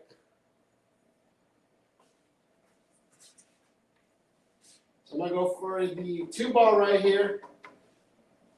And this is not an easy shot. And the 7 ball is going to slow me down, by the way, because I need to put a lot of spin on this. So here goes. I'm going to try to go right here in this corner. So it's a reverse bank.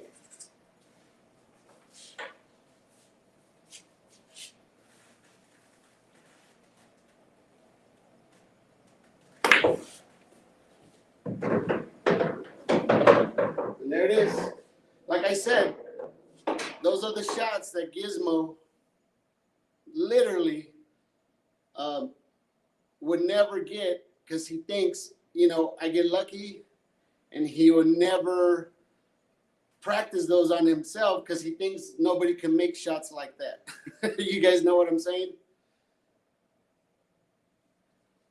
And if I think American Hustle already left, but I was actually practicing that shot this weekend, and I wasn't nailing it, but that's why I already knew where to hit that shot from practicing it this weekend and missing it. And if you notice, it was dead. I mean, it was dead nuts right in the middle of the pocket. So thanks, guys. And I'm glad you guys are enjoying it. Not only that, you guys are actually getting the inside of everything that goes in my mind, and the reason why I'm doing what I'm doing. And not only that, the whole Gizmo gimmick as well.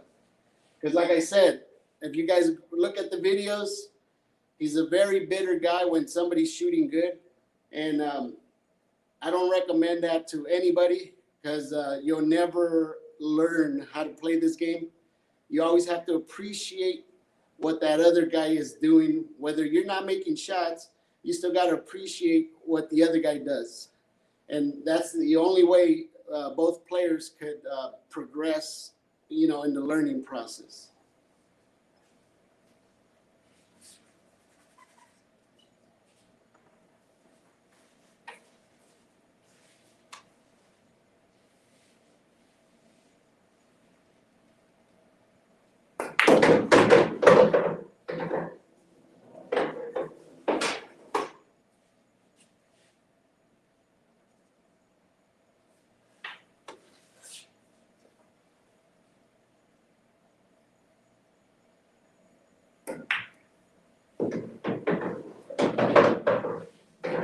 And by the way, Nicholas, a lot of those shots, I'm kind of channeling you. I like when, if you guys go back to Nicholas' channel, that guy has over 200, I think he's like at 260 something break and runs on 8-ball alone. And you guys got to see video through video. He looks the same on every video as far as the way he concentrates. And that's what you call staying in rhythm. You go from shot to shot, and he's basically staying in that same rhythm, and that's what makes it to where everything's just it's just another shot, and that's why Nicholas, when I'm doing this, I'm actually remembering kind of what you do in your videos, and that's how you learn from from watching other people and all that. Not only that, it's a reminder as well. As you know, I watched several of your videos today, and that's kind of what I'm channeling as I'm shooting myself. You know what I mean? Because of your runouts and your concentration. So that's kind of, if you notice, you'll see it as I'm shooting that what I'm talking about. But like I said, that's basically being in the rhythm. Exactly. And that's another thing too, by the way. That's why I didn't say anything when I banked that 4-ball and got perfect shape. I because I know what to do, but I didn't want to put extra pressure on myself, and I just went for it because I wanted to stay, in that sequence and in that rhythm. But that right there is huge, like you're saying. Commentating, shooting, it's definitely not easy to do.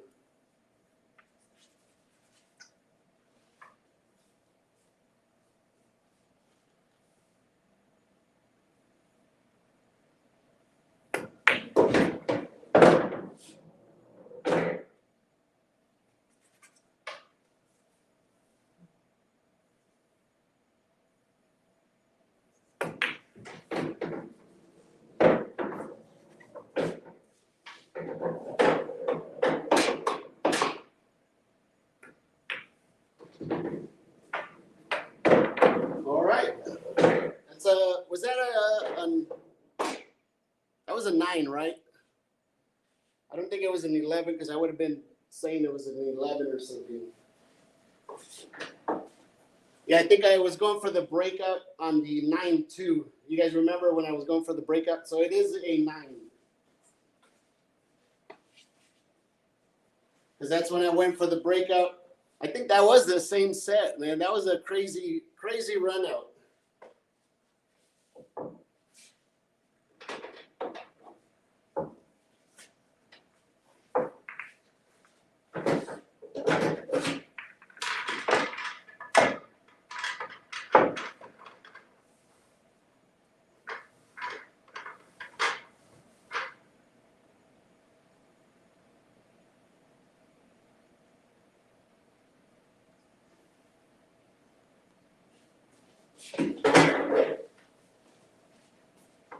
All right, where's 33 going into rack number 5?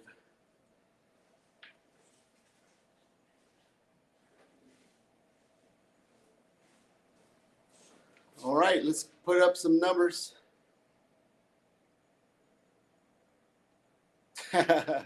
Like I said, Nicholas, I'm channeling you, buddy.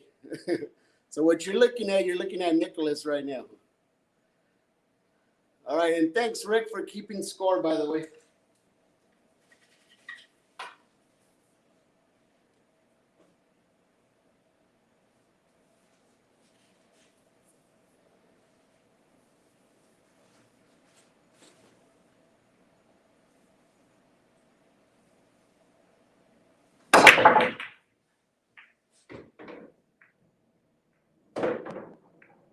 All right, that is a legal break. I still got to play smart, so I'm going to go ahead and take the 7, even though I don't want to take the 7. But like I said, I don't want to beat myself up if I don't run this out. So I'm just going to play it like if it's a regular game, and we'll just go with the 7 and not try nothing funny. But I'm going to go ahead and run it out, guys. So mark me as a 7, but I'm going to go ahead and run it out for you guys.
This is what would have happened on a normal table.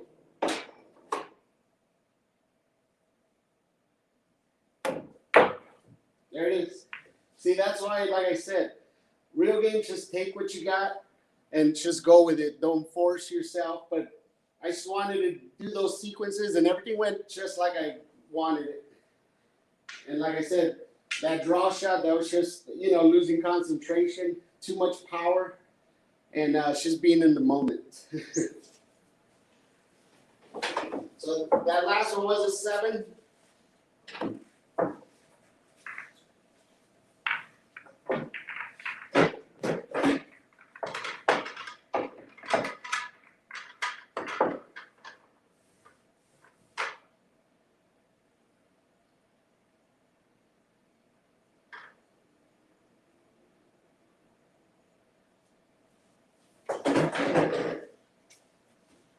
And that draw shot on that 3 ball, that right there was the actual shot that I enjoyed of that, because that right there is all carbon fiber right there. That's what these things are supposed to do, is make those draw shots effortless. And like I said, I was trying to avoid squeezing between the 8 and rail, and I actually came over it, and it was perfect. But over drawing it, that's also carbon fiber. So remember, it's one of those things where you have to tone that power, and it all comes to that. Every shot it's going to do that to you, and that's why when you see people playing with carbon fibers, they're either overshooting a lot of the shots for that same reason.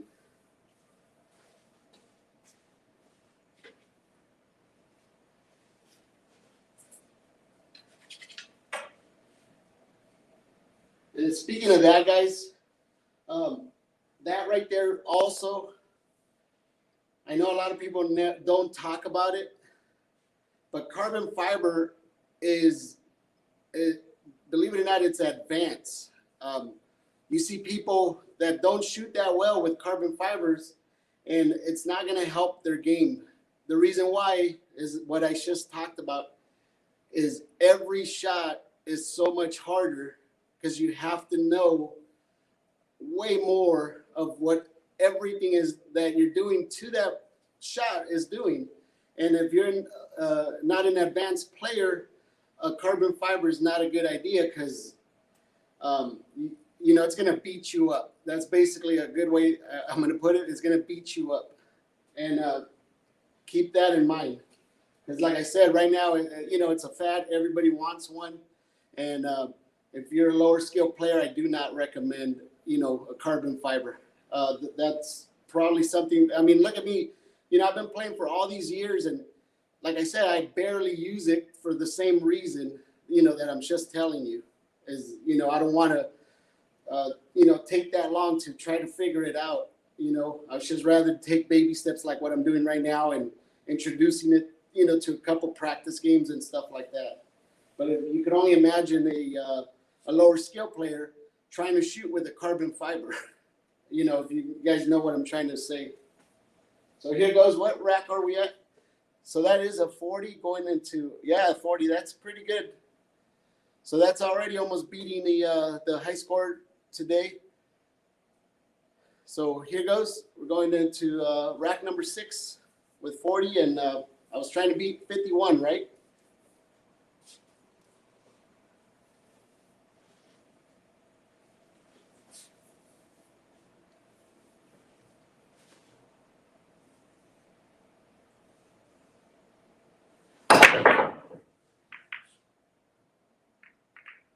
You in there? Oh. All right, that's my first one, and I'll tell you what happened there. Because I even, before I broke, I knew what I was doing. Yeah, we'll get it. Before I broke, I knew what I was doing different. The ball was, believe it or not, that much farther up, and I knew it, but I wanted to see, how different it'll break, and I was hoping that I'll still shoot it, but I wanted to see what the ball did. But if you even look at the video, you'll go back, and I'm telling you, it was off like by that much, where it was closer to the front. And just something that small, I'm telling you, this is the kind of results that you'll get. That's why this format, you have to find something and stick with it, and just do that, or else this is what's going to happen. And if you guys have seen the bank time games, I mean, we've seen it to where guys have even broke from the opposite side of the table as they're moving around trying to figure out the whole, the way the table was breaking. So that was huge. I knew it was right here instead of right here. So I'm going to make sure I don't change anything right now and just stick with what I'm doing.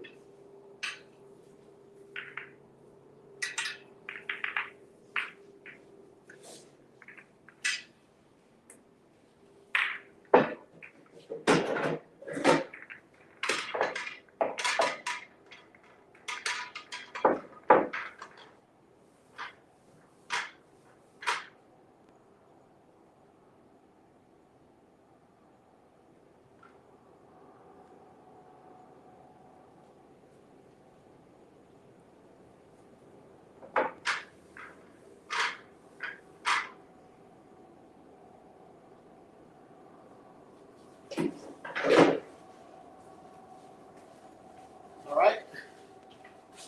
Let's just take a drink of water.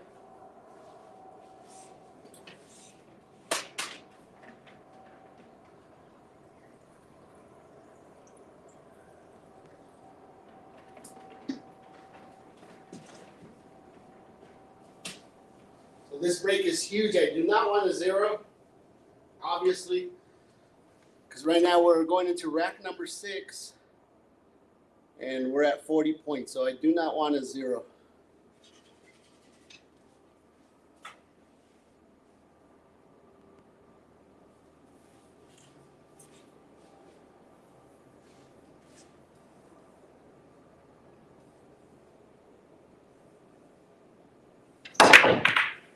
There it is.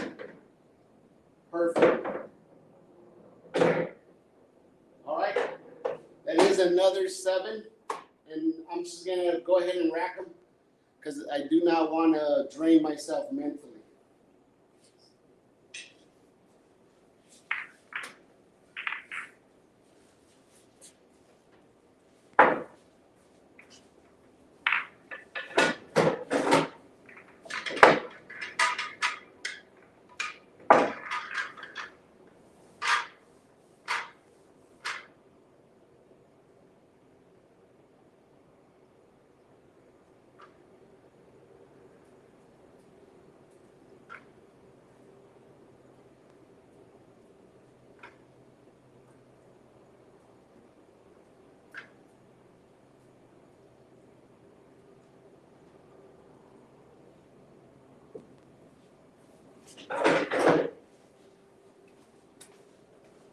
All right. So that is 47 going into rack 7. And once again, that's back-to-back breaks. And like I talked about when I almost had a zero, I wasn't breaking the exact same way. So I went back to everything I did the rack before, and that's where the back-to-back breaks came in.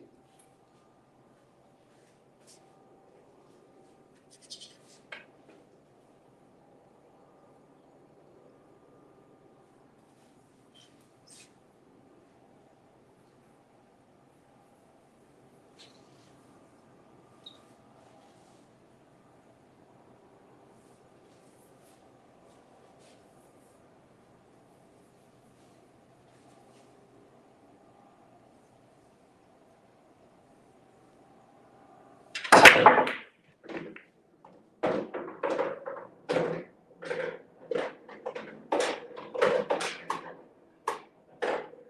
right. This is an issue.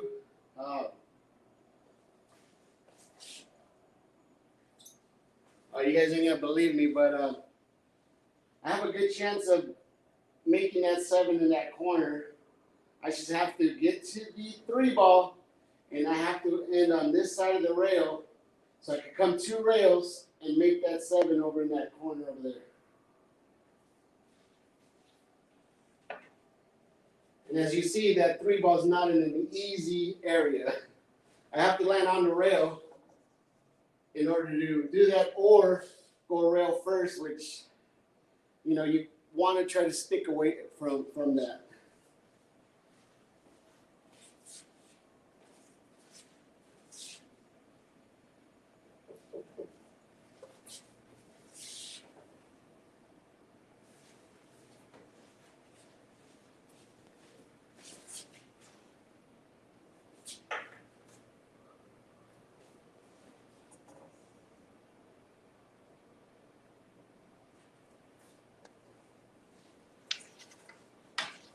So I'm going to take ball in hand.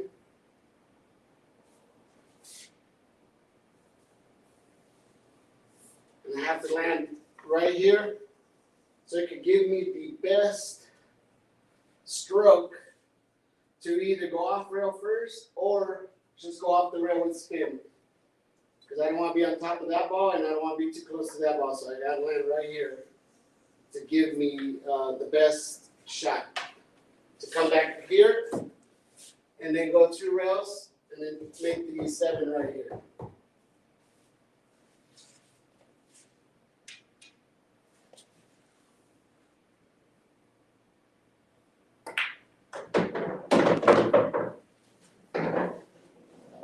All right.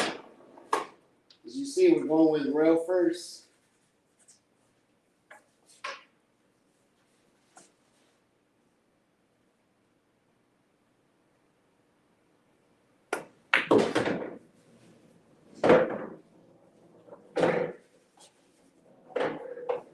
Once again, Gizmo would have cried about that. He would say, I got lucky on that, and you notice that that's exactly where I wanted to land. But, you know, in my mind, I already know what I had to do with those 2 shots. That's why I shot that comfortable, because I already knew I could be short or I could be long, and I already had plan A and plan B, you know, ready to put in effect with that shot.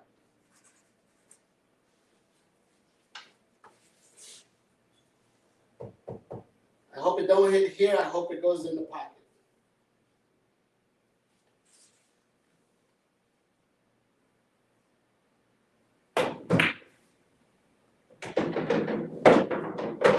Look at that.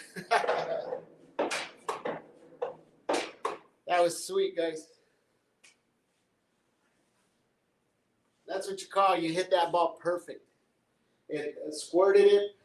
I thought it would hit here, so I thought it was going to go like that, but it worked out even better than what I thought. Yep. Yeah, we need Andrew's lightning bolts for that one. So this right here, this is it.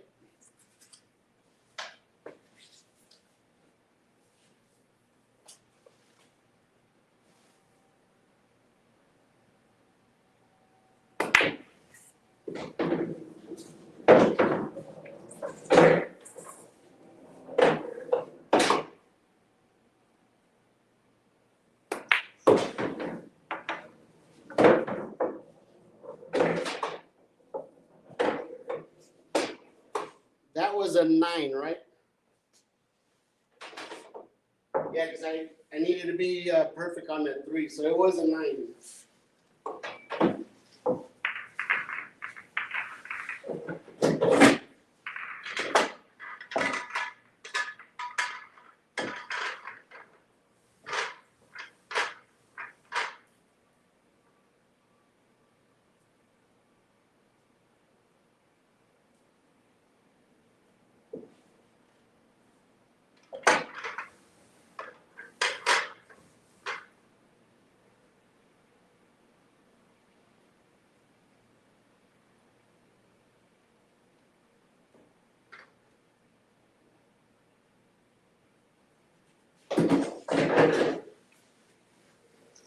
All right, those are pretty awesome runs, by the way, especially giving all that work I'm doing, and not only that, letting you guys know everything that, you know, everything that I'm doing, I'm actually executing basically to a T. So, so far so good.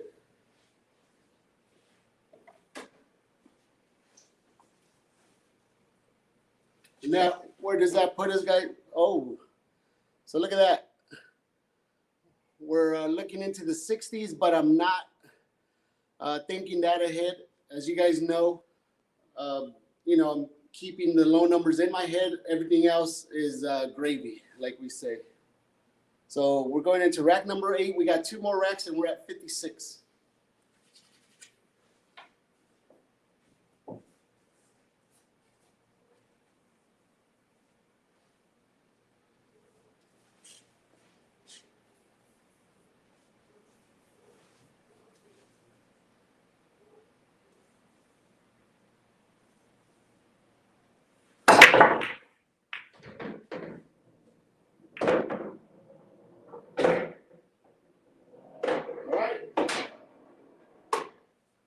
I'm actually glad I didn't make the 9. I was almost gonna make the 3 and the 9, but I'd rather go for the 9 instead of the 7.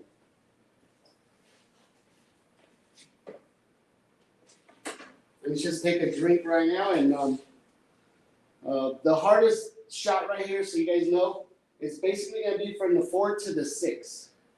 That's gonna be the most difficult shot. The reason why, if the 7 wasn't there, it'd actually be a super simple shot. But having to maneuver that ball and getting the right angles, because I have to be perfect on the 7 to get to the 8.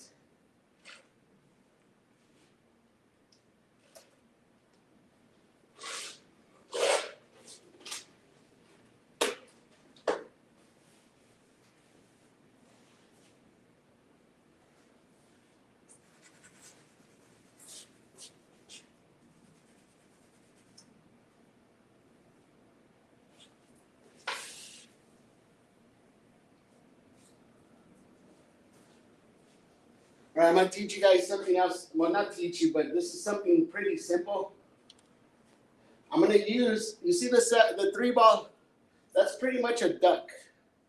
You know what I mean? That ball's, I can make it from anywhere in the table. So what I'm going to do is I'm going to tweak with that 6 ball. Now I'm going to put it in a better spot after I make the 2 ball. And then it's going to be a more easy run. So I'm going to actually mess with that, bump it. This is about the only times you want to bump balls. You don't want to bump them by accident or by trying to get other places. This is when you want to do a control bump. So right now I'm going to, like I said, try to get a small angle on the 2 ball, bump the 6 ball, and I'm going to be on the perfect side of it. Make the 3, do an easy roll on the 4, 6 in the side, 7 over there, and 8. So that's what you're going to see right now.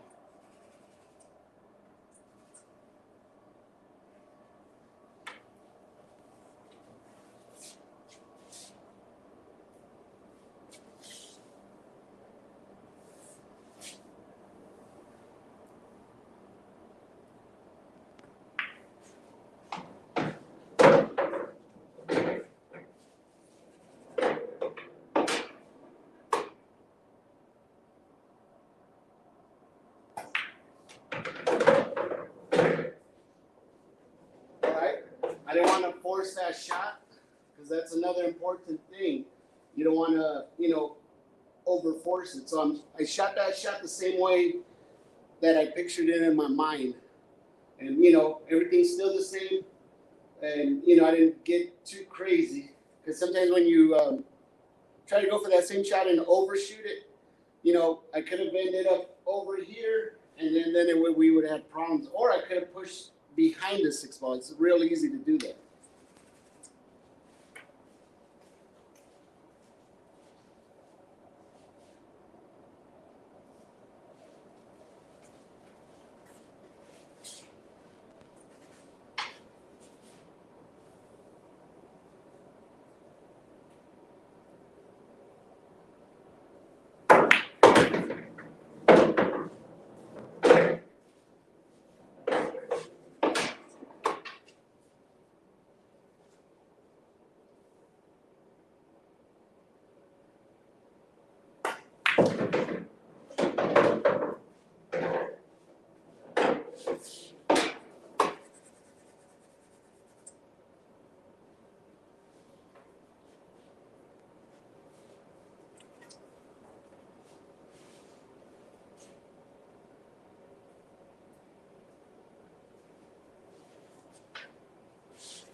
that is a good example of overdoing the shot. That's probably the quickest 2 shots I've taken all throughout this set. And I took that for granted. I was thinking of stuff in my mind, but I'm still not out. Like I said, it's still not over. Right now, I'm just going to take what I have and make it right here.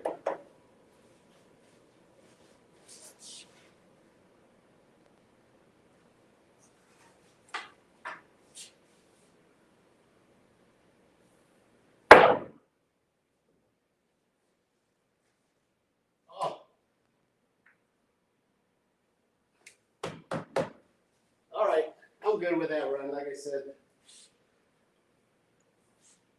And that's what I was talking about. The hardest shots was the 6 to the 7. And that's what happens with those shots. You know what I mean? And that's what I was working to try to make this shot better so I wouldn't have to force, anything. What went wrong here is that I didn't draw it back. It stayed there. If I would have been a little bit here, it would have been easier. But everything was good. It's just I shot that 7 ball way too quick, and it got me in trouble because I did too much with the cue ball. So that's still a 7. So that's like if I would have made that 9. Where am I at? Rick, I think it's 56 plus 7, right?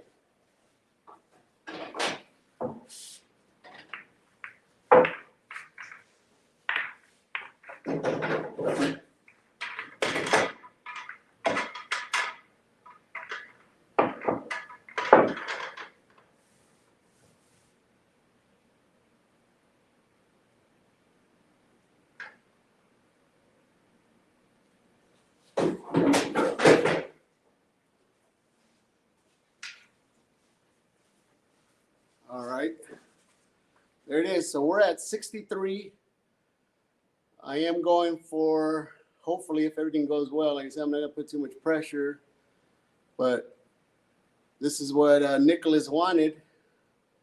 So let's shoot for the 70 now, which that's 9 ball on the break. I wouldn't mind that.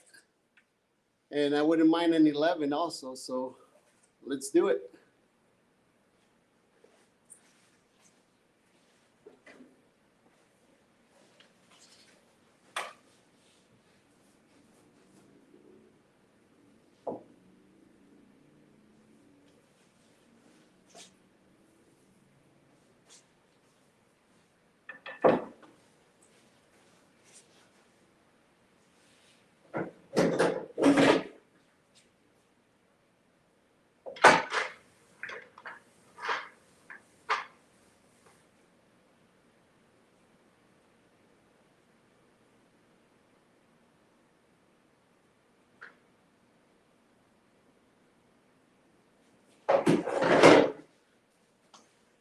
And that right there, guys, is, the commentating, of course, all that. And then fatigue. That comes with too much practice, too much playing. And right now, like I said, with having to do the commentating, all that, it is extra, extra mental strength that I'm using. So keep that in mind also. You don't want to over practice. That's where somebody shows up to a tournament 2 hours before tournament starts and their brain is jello. That's basically the result of that.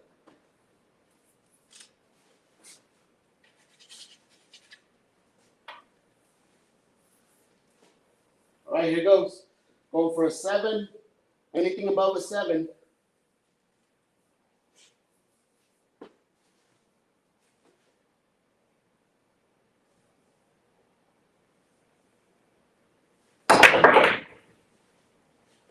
All right, it's a legal break. I can see the 2 and the 3's in a tough spot, but I'm actually happy with it. This is where I'm going to put everything that I'm working on to actually work. If you guys remember the cut shot I missed over here with the 6 ball, this is where I'm going to try to make up for it. or try to make a bank or something. But I have to be perfect on this rail to be able to cut the 3-ball. 5-ball is going to stop me, have an easy shot at the 4. And like I said, I'm trying to make up for that cut shot that I miss over here.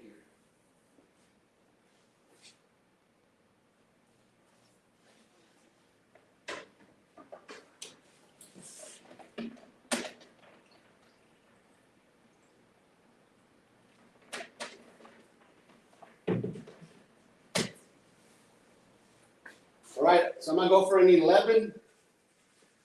I just don't want to end up behind the 6-ball.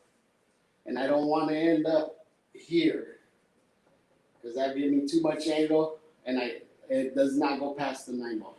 That's why I have to land right here and stop it.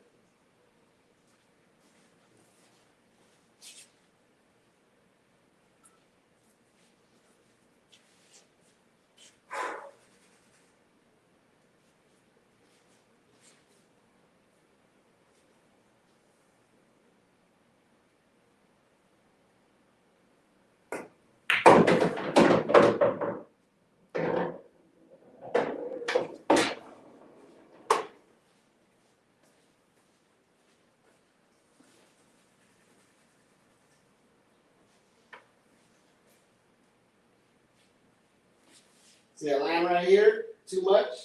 I have to land basically in this line right here. Stay right there.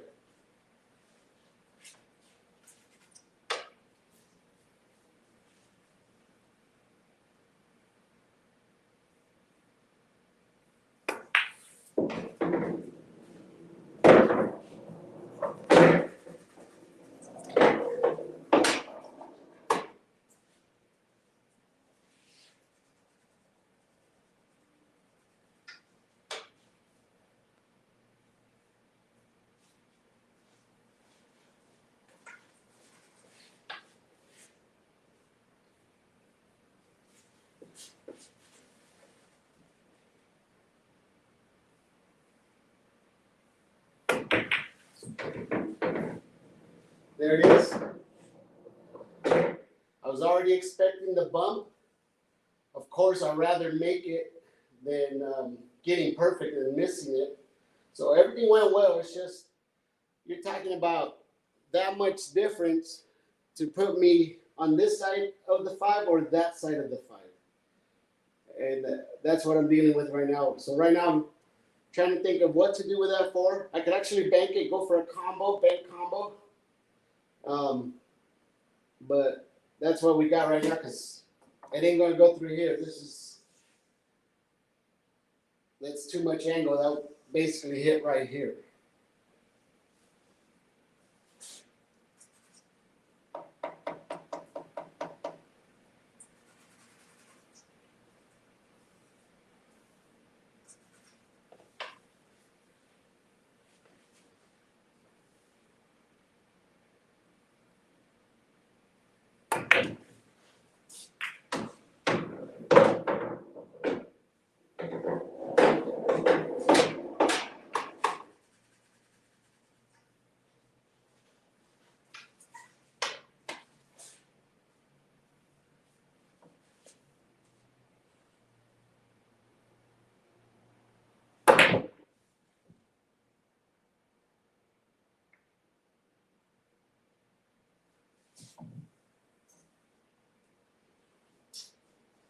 Yeah, that was forcing the shot, switching 2 different shots, switching from forcing it and switching from drawing it back. And that right there was the result. If you slow roll, I already know what I did wrong, but that's where, like I said, that's what happened on that shot.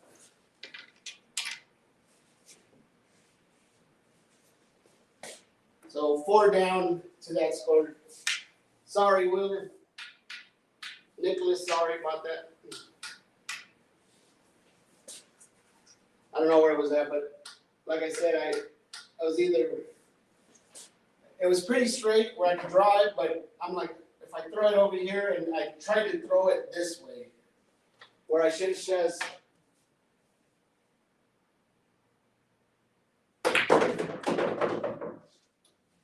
She's done that.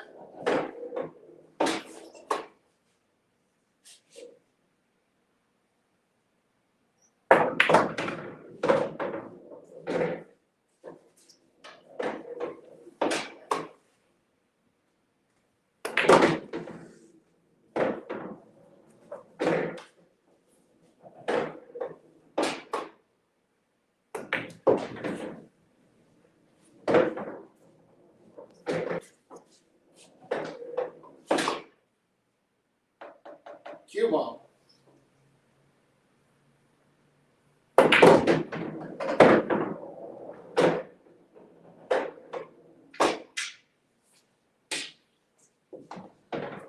There it is. What was the final score, guys? 67. All right. By the way, thanks, Rick, for keeping score. And thank you guys for, like I said, watching. But that right there is stuff that I, keep that in mind. And knowing that, I overthought that shot, switched it up. And that's when we get in a lot of trouble. When we kind of see a shot, then we're like, oh, I see another shot. And then we end up trying to do 2 shots with 1 shot. You know what I'm saying? So that's where you basically get up, walk the table around, and then go pick the spot that you want to land. And then go back and shoot the shot. And that's one thing I didn't do. I thought about that in the same moment when I went down. On the shot was both shots. If you notice, I never went over there to see where I wanted to be. I never went over here. I did have this shot here, but that's having to use the rail. It wasn't as easy as the 4-ball or whatever, the 3-ball. No, the 2-ball. It wasn't as easy as the 2-ball. But that was actually a nice run as well. I mean, the cross bank on the 4. If you guys remember when I told you guys I'm getting used to the banks, I nailed a lot of good banks as well, if you guys remember. My banks were on by the time I got to this set. And other than that, that was it. But yeah, Rick, big thank you to you, like I said, for keeping score. And yeah, that was an exciting set, Nicholas. I mean, the cut on the 3, the cross bank for the 4, and everything was precise. I mean, everything. I actually landed perfect on that ball, and that's kind of what got me in trouble, because it didn't let me reset. And that's, like I said, mental fatigue, because I was just excited that I got perfect on it. Not only that, that was a huge shot when I went, because the ball was here, and I mean, I was literally somewhere right here. And that's a huge, huge shot, especially, like I said, since I'm trying to figure out these rails. So, but yeah, that was an exciting set for sure. And the funny part about it is people are going to see the first set, and I don't care what they're going to think, but this is what that set was, all that, was all about. Because they're going to see that first set and say, oh, nothing to see here, move on. But that third set is, everything that we've been talking about and that I've been trying to explain, as far as what I'm trying to pick up. And the last time, like I said, I did 3 sets. This is the first time I've only done 6 sets now. The first set, just so you guys know, I did 4 zeros. I got a 34. Second set, I did 3 zeros. And I ended up with a 35. On the third set, I told, it was John Knight. I told John Knight that I've already figured out what I had to do. And I got a 61. And you guys actually seen the same progress, And right now, I mean, look at that. We ended it with the 67. Not only that, the runouts throughout most of the sets were top-notch banks, setups, cross banks. I mean, everything was a lot of work. And not only that, it's shots that, I mean, even that, that double rail kick shot to the back, even to get to it. I mean, that was actually a whole interesting round. I'm definitely going to probably make a special video just on that and let it run for just that, because that right there was huge. Especially, like I said, everything was landing exactly where I was telling you guys. And I was pretty dialed in on the shaft. I was dialed in on the speed of the rails and everything else. I mean, when you get to bumps and stuff like that, a lot of times you can't predict all that because, we're not professionals, of course. But we have an idea of what it's going to do. But yeah, thanks, guys. Andrew, if you're still up, thank you, buddy. And like I said, Rick Ward, you're the MVP of the night, buddy. So thank you, like I said, once again, for keeping score. And Nicholas, like I said, I was channeling you. If you guys are watching, go check out Nicholas' channel. If you guys want to see how balls are ran, I mean, you could see over 200 and something breaking runs on 8-ball, and he's already building up a nice set. Thanks, buddy. He's already building up a set of 9-ball runouts. Oh, thanks, Nicholas. And like I said, this game, I mean, you're constantly learning. You know what I mean? I'm not even telling you guys as far as like, I know it all, but you're constantly learning. And that's why, when I tell you guys, when somebody, you're playing somebody and they get upset for you shooting good, they're never going to learn. And you're not going to learn if you play with somebody like that, because it does drain you mentally. You know what I mean? You basically learn from seeing other people doing shots. And not only that, you're in your mind, you know what you're doing. And when you're in the zone, like what you guys seen in a couple of those shots where I didn't even think of the camera and I just went ahead and shot them, the banks. I mean, I was dialed in by the third set. I'm not even going to consider that 8-ball bank a miss, because you guys seen how close it was. But either way, I was pretty dialed in on the bank speed, all that. But, all that comes from time. And that's one thing I tell a lot of people that are learning. You can't beat yourself up. And you guys heard me say that a lot when I practice. And a lot of people, they see me practice, and sometimes I might even practice, and all you're going to see is misses and all that. But in my mind, I know what I know as far as what I have to do and what I could do. And that's why, I don't beat myself up mentally. And then that's why a lot of times, when the show does start, the lights start, that's when my mind goes into that set. And, I'm just going to basically take what I get and go with that. But other than that, you always have to remember you're playing the ghosts. That break might be like what the guys did today. What rack, that last rack that Darren had to deal with. You know what I'm saying? And that's what could happen on rack 1, rack 2, rack 3. So you can't beat yourself up. Just know, even if you score a 10, on that game, you already know that you already know how to shoot, and you already know how to play the game, and brush it off. And I mean, eventually you'll shoot better on the next one. But you can't beat yourself up, that's for sure. And that's huge too, because a lot of times, like I said, you're playing opponents and you're hardly having to do anything because they're beating themselves up. And all you're basically doing is, pocketing balls, and they're doing, all the hard work by beating themselves up and giving you the games.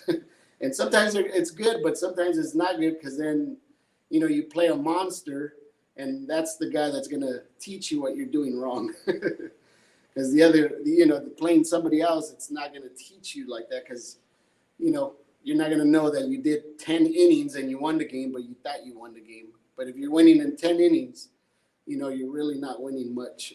You have to make sure you run out or play, a killer safety that's going to, you're going to have control of the ball at any given point. Even if they kick at it and hit it, you still got an idea of that you're going to see a ball. And that's what happened in a lot of those shots. If you guys remember, where I said, I know I'm going to hit a ball, but I'm going to see a ball.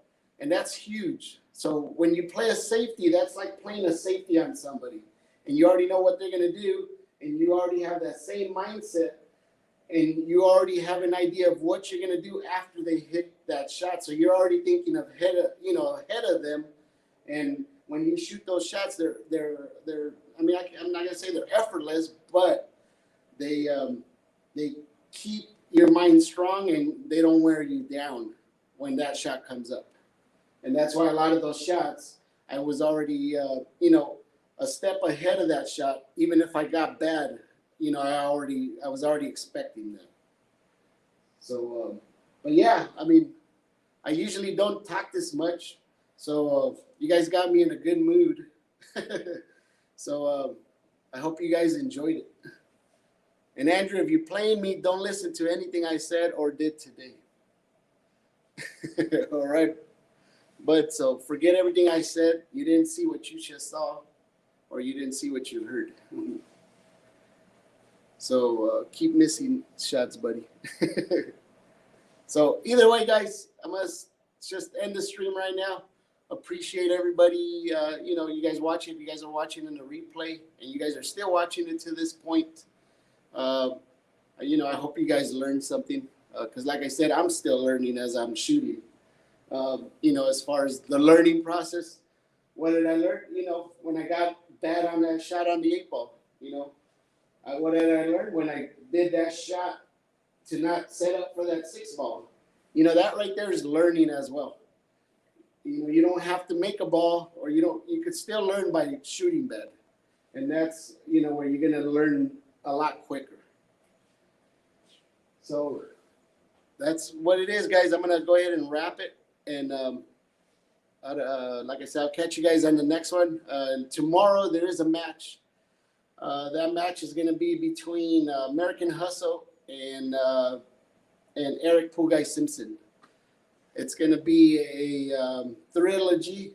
They both have one game on each other, and they're both trying to get that third win on each other. So it's going to be an interesting one. So good luck to those guys if they're watching me right now.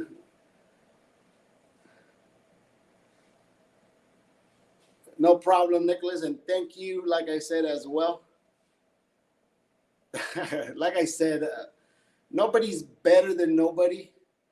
I always tell Andrew, anybody could lose at any given moment, and that's one thing that you have to remember, that, I could play anybody and I could lose that match, if we even play right now. But one thing I do know is that, I'm going to try what I'm going to try. But if, and like I said, nobody's better than nobody, and anybody could lose at any given time.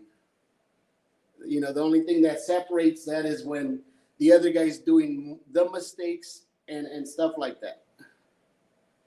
And that's where, you have to take advantage of that stuff. And that's where that comes in. But other than that, like I said, anybody can lose at any given time. And that is big.